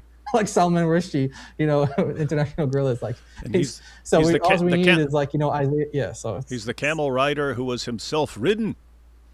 Yeah, I appreciate that. That was very sweet. I wanted to say one thing too, is if you take the principle that the Bible is corrupted, this is where everything falls apart. If the Bible is corrupted, you can't make this analysis. You can't claim prophecy. It's like eating your cake and having it too. You can't do that. You either believe that it's confirmed or you don't. You have no litmus test. You can't just say, well, the Quran confirms, whatever the Quran confirms that is true. I'm like, that's barely anything. What exactly are you going to find? The Quran is it's very abstract. That's I think the best word we should use. The Quran is an abstract text because it's a poetic text. So if you're trying to do some analysis of confirmation of the Quran confirming the Bible, I don't know how you would do that, because the Quran is not specific at all. Is the closest specificity we can find at all is the Surah Yusuf, and it's still very vague. We don't know who the 12 tribes are. Most of the names are not there. We don't know who Benjamin is. None of the names are there, right? We don't know the locations. It's very, very, very vague and very abstract. And really what we see from the Quran, just the way, if you're reading it, like as an honest scholar, it's requiring you to read the Bible. Like you have to have deep familiarity with the Bible to understand what's going on in the Quran. So I just think it's so bizarre that they're like, I'm going to show you the prophet here, but guess what? I don't even believe it's real. And I'm like, that makes no sense. Someone in the chat said Satan's mentioned in the Bible, so therefore we should all follow. This is the proof. That's good. Let's see. Let's check the audio here. Same wait, prophecy. What are you saying? Well, I was just going to say we should take a moment just to appreciate the really great place where we've stopped at in the video. Just that image. Oh yeah. Hey, there's your thumbnail. thumbnail, Chris. There's your thumbnail. Yeah, that's pretty good. There's your thumbnail. Or same prophetic utterance be found in the gospel. Oh that yeah, we just have one more thing with to note. Oh my goodness. I noticed this throughout, but you guys will be able to pick it up as well, like as she's saying it. But whenever she mentions Muhammad, she's supposed to say, Allah's prayers be upon him, peace be upon him. She never ever does. And we pointed that out before, but every time she does it, now I'm thinking like, yeah, she's supposed to say it here, she's supposed to say it here, she's supposed to say it here. Never does. So yeah, not a very good Muslima. Let's see. 7th century. We know what that is historically. So a single instance where a Ummi prophet is mentioned in Matthew, Mark, Luke, or John. Matthew chapter 21. An Ummi. So she's in This letters. is the Gentiles. The Gentiles. Oh, so it's multiple people. Oh, so it's not a person. It's not about Muhammad. It talks about the Gentile nation that's So it's not about Muhammad. There you go, ladies and gentlemen. That's brilliant. So there is no actual prophecy about Muhammad in the gospel. If there was, she would have told me one. Yeah, John chapter 1. John chapter 1. Where in John chapter 1? Chapter 1 when the John chapter 1. Going Oh there. my goodness. No way. Is she We going all to know where is she that's going to going. John 1, 19 to 21? That would be Yeah. embarrassingly terrible after an already terrible. way. But I guess you can't get any worse, so might as well go. Pharisees come to John the Baptist. By the way, and ask you him, guys "Hey, see are you Elijah Malik's the trying to have a Messiah?" dance. You see Malik's trying to have a dance off with Chris. He keeps like going back and forth. Watch his moves. Let's see. The prophets. Right. Do you agree they asked him about 3 individuals? Yeah, but why makes you think the prophet is Muhammad though? I got you. Beautiful. Yeah. So is there anybody who else who comes afterwards that's a prophet? Okay. Describe him as unlettered.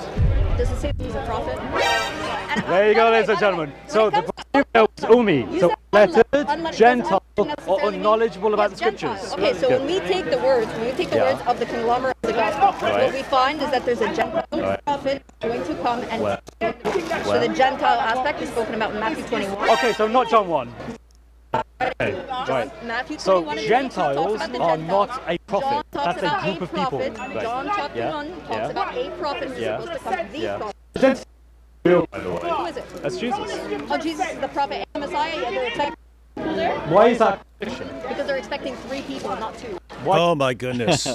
Everyone, Yeah. I'll just give a quick. I'll go a quick refutation. This is so stupid, guys. So I mean, one, if you wanted to pick any chapter in the Bible not to go to as a Muslim, John chapter 1 would be right up there, guys. I mean, that's the one that starts off in the beginning was the Word was with God, and the Word was God, talking about Jesus. Then it talks about all things being created through the Word, and then the Word becoming flesh and dwelling among us.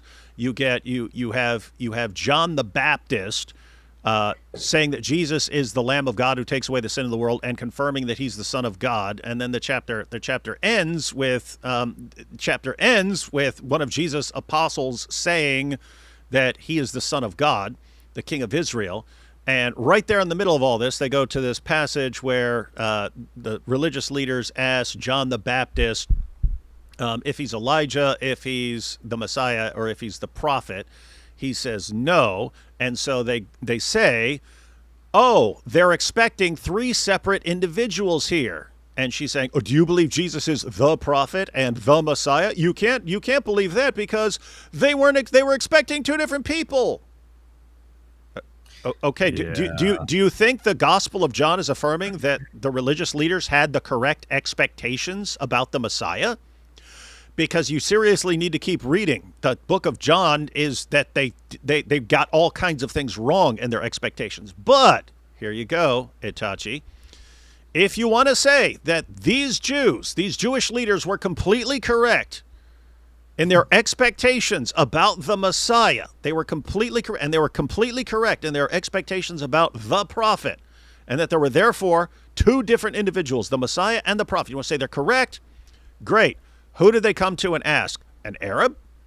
Did they come to an Arab? Did they come to an Arab and say, are you the prophet? No, because they were expecting the prophet to be Jewish. So what are you going to say? What would you as a Muslim say? If it's about Muhammad, what would you say?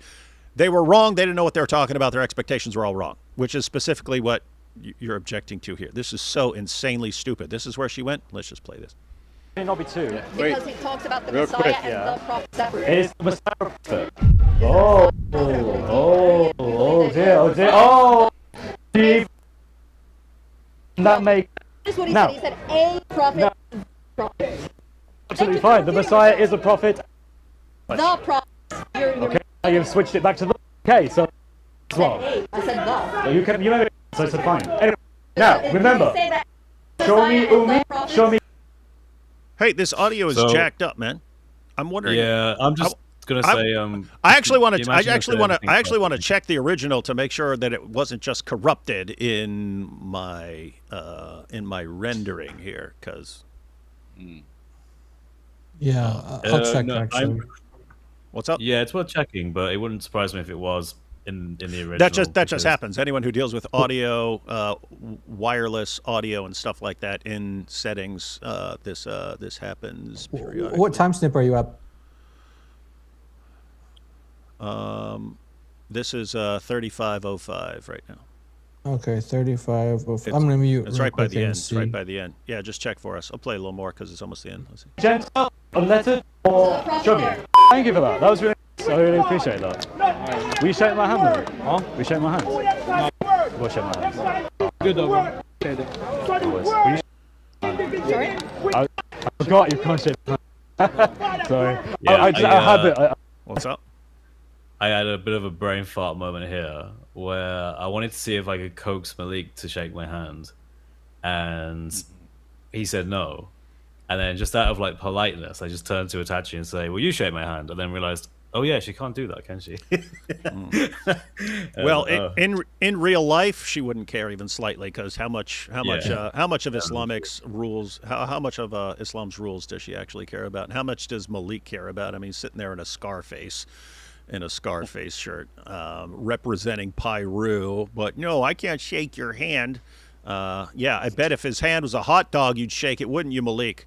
Or a sandwich or a piece of pizza. Anyway. Spaghetti on Libiano's belly, you know, that sort of thing. Yeah, spaghetti.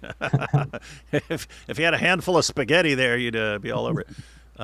What'd you find out, Jai? Yeah, same problem on the original Oh, okay. video. All right. We just had audio problems, guys, but it doesn't look like she was going anywhere with the arguments anyway. So we'll just play the interaction here with Malik and the rest. Let's see. Wait. Someone just said Malik wouldn't shake hands. That's exercise. I think that's pretty funny. Oh.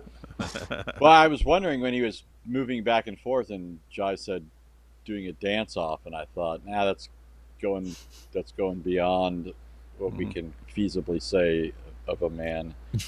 Hey, maybe that's why he's swaying back and forth. Maybe he's trying to get a little exercise in. I don't know. Let's see. It's like, this is as far as I'm going. People were pointing out in the chat, maybe his knees are giving out, so he's like having to like shimmy back and forth. So that's actually a thing at Speaker's Corner, but usually you have to be there for a lot longer than he was, because he was only there for like 3 hours or something. But if you've been there for like 4, 5, 6 hours, then you start to, if you haven't sat down, or maybe he's Makes just got sense. weak knees. I don't know. Yeah, something. weak.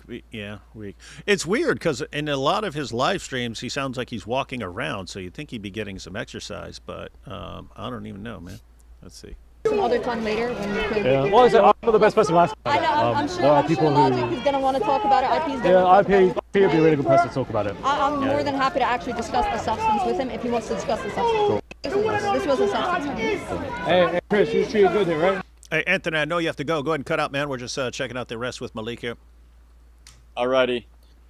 God bless all. God bless you, Anthony. It was good to see you again, man. God bless. We started off with too much cargo, so we got rid of Benedict Arnold. Hey, did Itachi just say she would talk to IP about this? Is that what she just said? Yeah, but basically, I brought IP up. I said, just so you know, there are people who are much better than me on this topic if you like to debate them. And I There's brought up no IP. way she would debate IP. There's no way. No, IP would, as a person who has studied this, would slap her, metaphorically speaking, into oblivion. Hey, Itachi. Itachi, just call in using a voice changer. That way, no one will know it's you. And if you get humiliated, no harm, no foul. Hello, of course, she'll call in. She'll be like, "Okay, beautiful." And so, as an expert in Hebrew on this passage, and be like, "Wait, are you Itachi?" No, this is not Itachi. Oh, wait, it'd be one of those robot ones. No, this is not Itachi. I am a different ninja. You said something really funny though, like before. They love to say this beautiful thing. It's like this weird, like it's, I don't know if you call it like Gen Z lingo, but it's so weird. They keep saying beautiful, and the thing is not beautiful that's being stated. It's kind of like it's a polemic, and then they're like beautiful, and they don't. It's such a weird response. You know what a better response would be? Would be like, so I hear what you're saying, and I disagree with you on this point. That's like an eloquent way of speaking. That would be a really good question. Things like that, which great have question. substance. Yeah, but it's a nervous twitch. Okay, perfect. Okay, perfect. Beautiful. Okay, perfect. Beautiful. It's not perfect. Hey, there's nothing perfect or beautiful about it. You've been challenged. Hey, David, I was telling you I was messing around with the mixer, and I found out some of the cool things it can do. I want to see if this works. Okay, how do I sound right now? What does my voice sound like? Yeah, you sound like a munchkin or something. So I could, make some phone calls maybe. And, No. Hey, it's better than whatever. It's better than whatever Cora was using. Cora. Better. So if we hear someone calling with that kind of voice, it might be me just messing around with people. But no, she might actually do that though. She might actually call in and pretend to be somebody else. Yeah, whereas with a male name. Guess what? IP wouldn't have a problem with her just calling in. Probably. Let me see. Yeah, but she would have a problem with it. Yeah, none of us pass it. Let y'all taking the nose, naming in vain is a little bit, but all right, I can forgive that. That's how we operate, bro. That should be great, right? That's how we operate, bro. When people aren't ripping our books and doing stuff, we Gucci, bro. But when people start ripping our books Malik, when people start ripping our book because I doxed them and tried to get them killed and stuff like that. Oh yeah. That's where we draw the line. No one cares, Malik. Giant dork. Yeah. So no one believes you. I was basically trying to see what I could bait him into doing by being polite to him. But when he said that, something in me was like, I can't really say that. Oh, here we go. I can't really say that because that just he got me triggered then. So I basically just went, well, actually, just play it. Yeah. Here we go. To tell me that. Hey, bro. When people start ripping books up, brother, it's a whole different story. I've been your lives, brother. No? I know what you said. Have you been to my TikToks? You like Club Pyro? Okay, my friend, put it this way. You are the biggest Christian donor that we have ever had. Hey, brother, if the cult followers want to give y'all money... Wait. You raised $270,000 for IP. And what you gonna do with the money? I don't know, man. I don't know. Buy a house. What do you want him to do? What do you want him to do with it? You know what I want him to do with it? Because it was you that raised them the money. You know what I want him to do with it? I want him to preach the gospel and learn Isaiah 21. So next time when she debates, you gave him the money. But you gave him the money. You gave him the money. Boom. Oh, now you gotta run. Biggest Christian fundraiser. No, I know, bro. And y'all still not gonna be Islam. I've raised nowhere near that money. I raised $2,000 for charity. You raised 270 grand for a Christian debater. We got 1,200 people right now. This is the most clout you've ever seen. I've never seen someone contribute that much to Christian evangelism. Never. It is, man. It's good. That's good, man. Timothy, come on. That is crazy. It's all-time record. He has the all-time record for a Muslim raising funds for a Christian, like hands down. Yeah. This guy has all kinds of records. He's caused more Quran desecration than any other person in history. He's raised more money for Christians, apologists, than any other person, any non-Christian. It's definitely any Muslim. And my goodness, man, this is... I can see why you thought that about him though, Chris, because like you're talking to him. Notice how everyone's sitting perfectly still. Like every other sentence, he's like turning around and like doing spins and like going back and forth. I'm telling you, he's like a crack. Like I'm sorry, but I mean, he's like the guy's like he's like someone. Well, you said it, Jai. He's probably really nervous. Probably just really nervous. Being around a bunch of, I mean, because Muslims don't like him, Christians don't like him, no one likes him. Nervous? I mean, why isn't Itachi? She should be the one that's nervous. She's the female. He's got like 5 security guards. I mean, think about it. It's like Itachi. I mean, like who you know, we think Itachi's dumb and stuff like that, but like most people don't have like ill will towards her. We just think she's stupid and that she's going to be exposed and stuff like that. Whereas Malik, like, you know, like done horribly evil stuff over and over again, and has ticked off, again, not just the Christians, but Muslims as well. And then he's standing in there, and even though he brings a bunch of security guards because, you know, he's a punk, he's still just super nervous being in that environment. So super scared. Definitely not gangsta. No gangsta. Nah. No gangsta would be nervous would be scared out of his mind at Speaker's Corner. But let's check this out here. I'll ask IP. Okay. Yeah, the mic. You got the mic? Which one? Oh, wait, which one? Yeah. Oh, what the heck? If they had you mic'd up for their stuff, they should actually have pretty good audio with this, man. Yeah. Which one's your mic? Sorry. Which one? But they'll probably screw it up anyway. Gonna do wrap up. Good job, bro. Hey, Chris, is that? I can't tell. Is that? I gotta see the original video. Maybe. Sorry, I'll tell you. I'll ask you afterwards once I get a confirmation. But Malik's got like 4 out of 5 security guards. So I'm trying to figure out who's who in the crowd. Because he's got like this one guy, like he always has someone. You know how he always has like the Warner behind him. Mm-hmm. You can't see the guy here, but he's got like this big guy, like who's like about like a foot taller than him. He's just like like hovering over Malik's back. He loves having like a guy on his back for some reason. I don't know what it is about him, but reminds me of someone. Anyway. Right, real quick. I had a debate with Itachi. She came to the Speaker's Corner. She was brave enough to debate, which I have to admit, I think that's good. So I think that's actually really good for Dawah guys. Thank you for having the balls to debate. I think that's honourable. Hello there. How you doing, man? Long time no see. Wendell Daniel. Any chance of you in a picture with a young lady? I don't think. You know what? Wrap up. She won't want a picture with me. She was just like, no. So what happened there? Right. Yeah, so we had this debate. It was on 2 topics. It was on the Islamic dilemma. I obviously took the affirmative. I explained the case nicely and consistently. Yeah, that's going on. And she struggled immensely. She didn't know the account in Exodus 4 of Moses putting his hand in the cloak and taking it out. She only knew one part of it, and I pushed her to give me the other part, and she didn't know it. So she was ignorant of it. She used that as defense for conscious edits when she herself didn't even know the scripture. So that was embarrassing. Okay. But ultimately, she didn't do well on the Islamic dilemma. She failed in multiple ways. Yeah, the crucifixion was a whole blunder in of itself. And hey, Sam, good to see you, man. And then we talked about Muhammad in the Bible. Now this was really interesting. This isn't my topic, but I was talking about it anyway. Now, people like IP and God Logic could do a much better job than me. But what was interesting is she couldn't actually make the concise point. She just kept talking about Cyrus doing X, but the statues weren't destroyed, but keep going back and forth, and she just couldn't summarize it. I struggled to really understand what she was getting at. But then I cut her to the point, and I said, in Surah 7, Ayah 157, is it a Ummi prophet described in the Torah and the Injil that is written with them? She said yes. I said, is that mentioned in Isaiah 21, which was supposedly where this prophecy was? She said no. So ultimately, she can't prove that Muhammad as described is in scripture. But anyway, that was it. That was a really good debate. Thank you so much. Remind the family where to find you. And... Yeah, sure thing, man. Well, this is Soko Films. God bless all you watching, whether it's Soko Films or Soko Studio. Is it Soko Studio? Soko Films. Main channel. But Soko Films. Stick with Soko Films. Hey, Chris, now look at my one. Yeah. You ready? Yeah. Okay. Ladies and gentlemen, I don't. it's got a press the button. All right.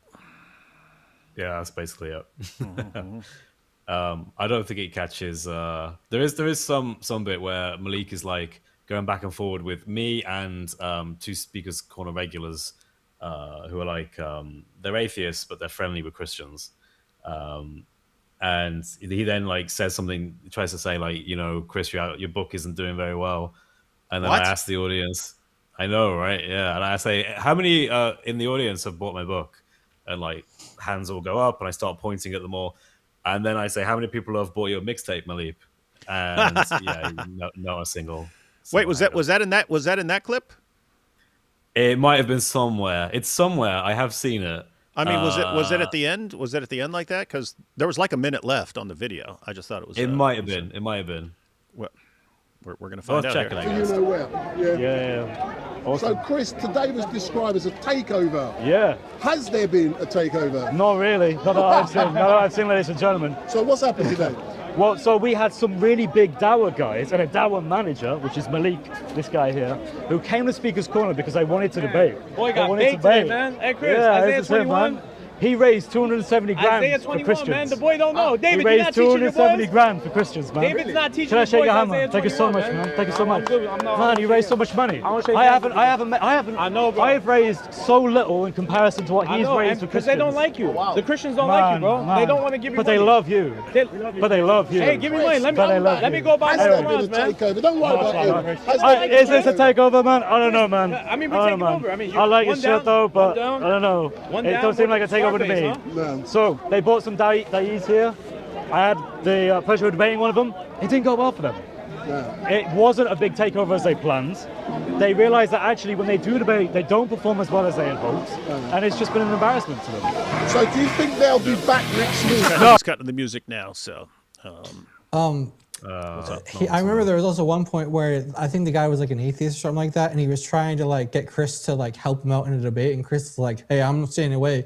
He's like, "Oh, typical Christian siding with an atheist." So Malik gets like cornered in some like stupid discussion he was having, but with an atheist, and he wanted Chris to back him up. Yeah, he did, yeah. And I was like, I'm not backing you up. Why? I mean, like, he's arguing with Steve the atheist, who's actually very sympathetic to Christianity. He's pretty cool. But he's a cool dude. And yeah, I get on with him really well. I've actually had him on my channel a few times. So yeah, I'm not going to side with Malik over him. Hey, Chris. Doesn't Hey, matter Chris. how much Come money on, you man. release. Muslim and Christian united front, man. Let's join forces. Especially with Malik. Hey, let's join forces and dox this atheist. Yeah. You can join Club Pyru. I'll give you a cool handkerchief around your neck. Oh, let's see. Let's see what Chris, don't be offended that they didn't shake hands at the end. When I was deployed, they told us not to shake hands because they wiped themselves with their hand. Jai, can we confirm that? With the left hand, yeah, they. Malik is better at fitna. Fitting a lot of belly spaghetti in his mouth.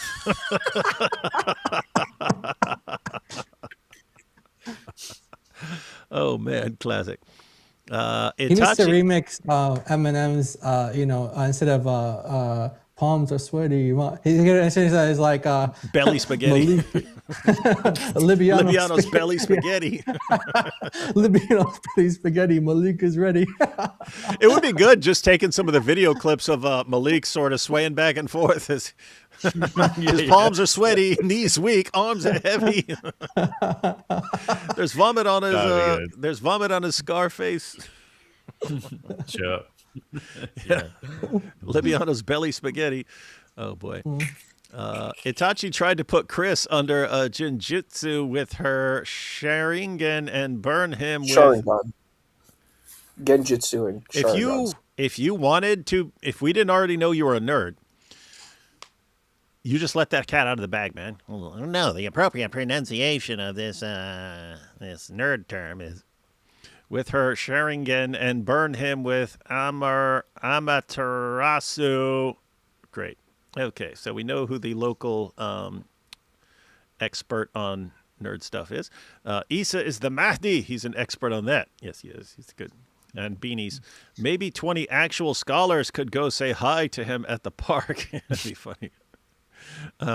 Yeah. Hey, Chris, Soko should change the title to Chris destroys 20 top Muslim scholars on Muhammad and the Bible. It's just that. Isa talks beautifully about God, but doesn't accept him as God. Oh, Isa talks beautifully about Jesus, but doesn't accept him as God. Jesus is either liar, lunatic, or Lord. Turn to Jesus as your God and Savior, Isa. You Sufi. You guys are dressed like Guy Ritchie's characters. Not me. Chris, did you get a chance to tell Malik? It's okay, man. There are plenty of cousins in the sea. Oh, there was one thing I wanted to say. First cousins, man. First cousins. What is it? Oh, it was the whole Korra thing. So what did you mean when you said ask Korra?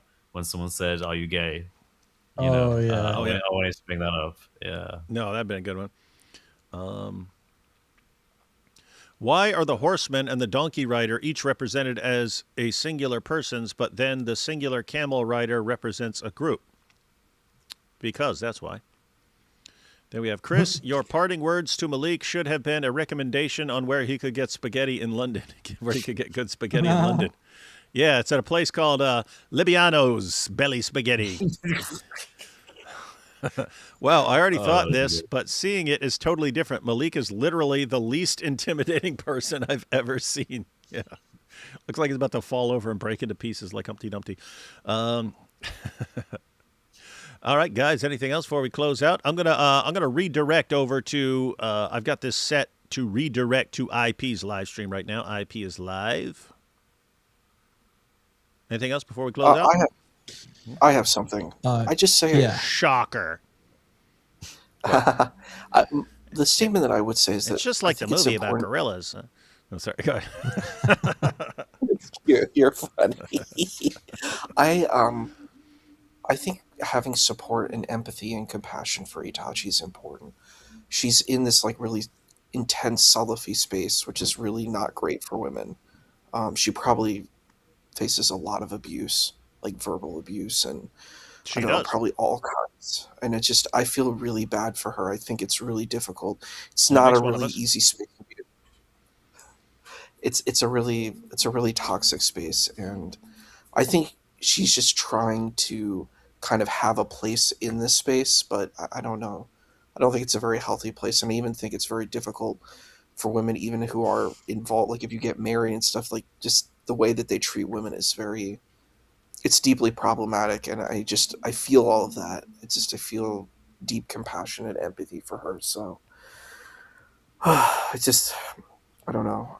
I understand about the arguments and stuff, but I don't know. I think that she's trying to do this to create kind of have a place for herself within this very toxic environment. So one thing I will say is, when I was talking to her, something I did appreciate was she is actually at least quite easy, at least for me anyway, to speak to.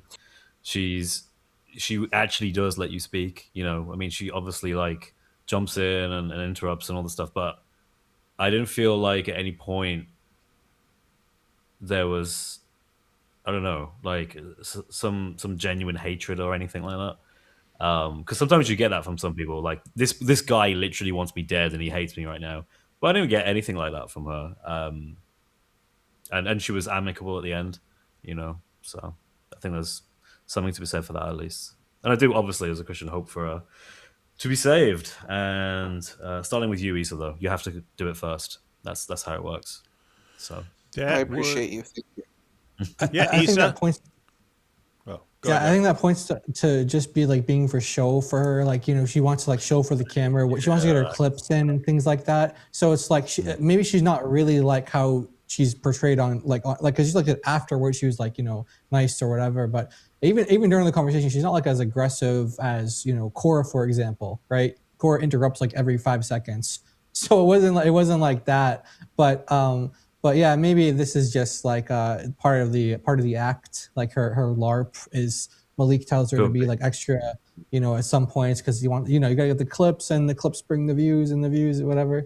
Gets all those sponsorships with all the he's talking about Cora gets $20,000 a month in sponsorships that he supposedly got for her. So that's the goal with all of this for them is to secure some sort of like Dawah career or whatever. They don't care about Islam or whether it's true or not, and that's just I found that to be the truth. The case with a lot of Dawah guys, they don't actually care whether Islam is true or not. They just want to attack Christianity because they're just antichrist. And so yeah. Anyway, yeah. Final thoughts.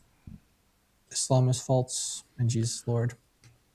Amen. It's pretty bad, pretty bad out there. But good times. We are witnessing in real time the destruction of Dawah and the annihilation of all Issa's hopes about Islam ruling the world. All right, so Chris, nothing convinced you that Islam is true there? No, it was just like an exercise in futility. Futility. Futility. That's the one, yeah. I just didn't see any value in that. I found it kind of sad that that's where she went with. I don't think any Muslim listening to that knew what she was doing and where she was going. Because if I, as someone who holds that as my scripture, isn't aware of that and doesn't see it in that way, I don't see how any Muslim is going to be, Isaiah 21, yes, that well-known beloved text, I know. I just don't see it happening, so. Yep. All right, guys. Well, I put the link over in the chat, and I've set this to redirect over to IP's stream. Again, IP is live over there. We'll catch y'all later, and everyone go raid that live stream with cool fans instead of whatever nerds are over there watching that one and not this one. All right, get him some good viewers over there instead of the rabble that's watching him right now. All right, catch y'all later.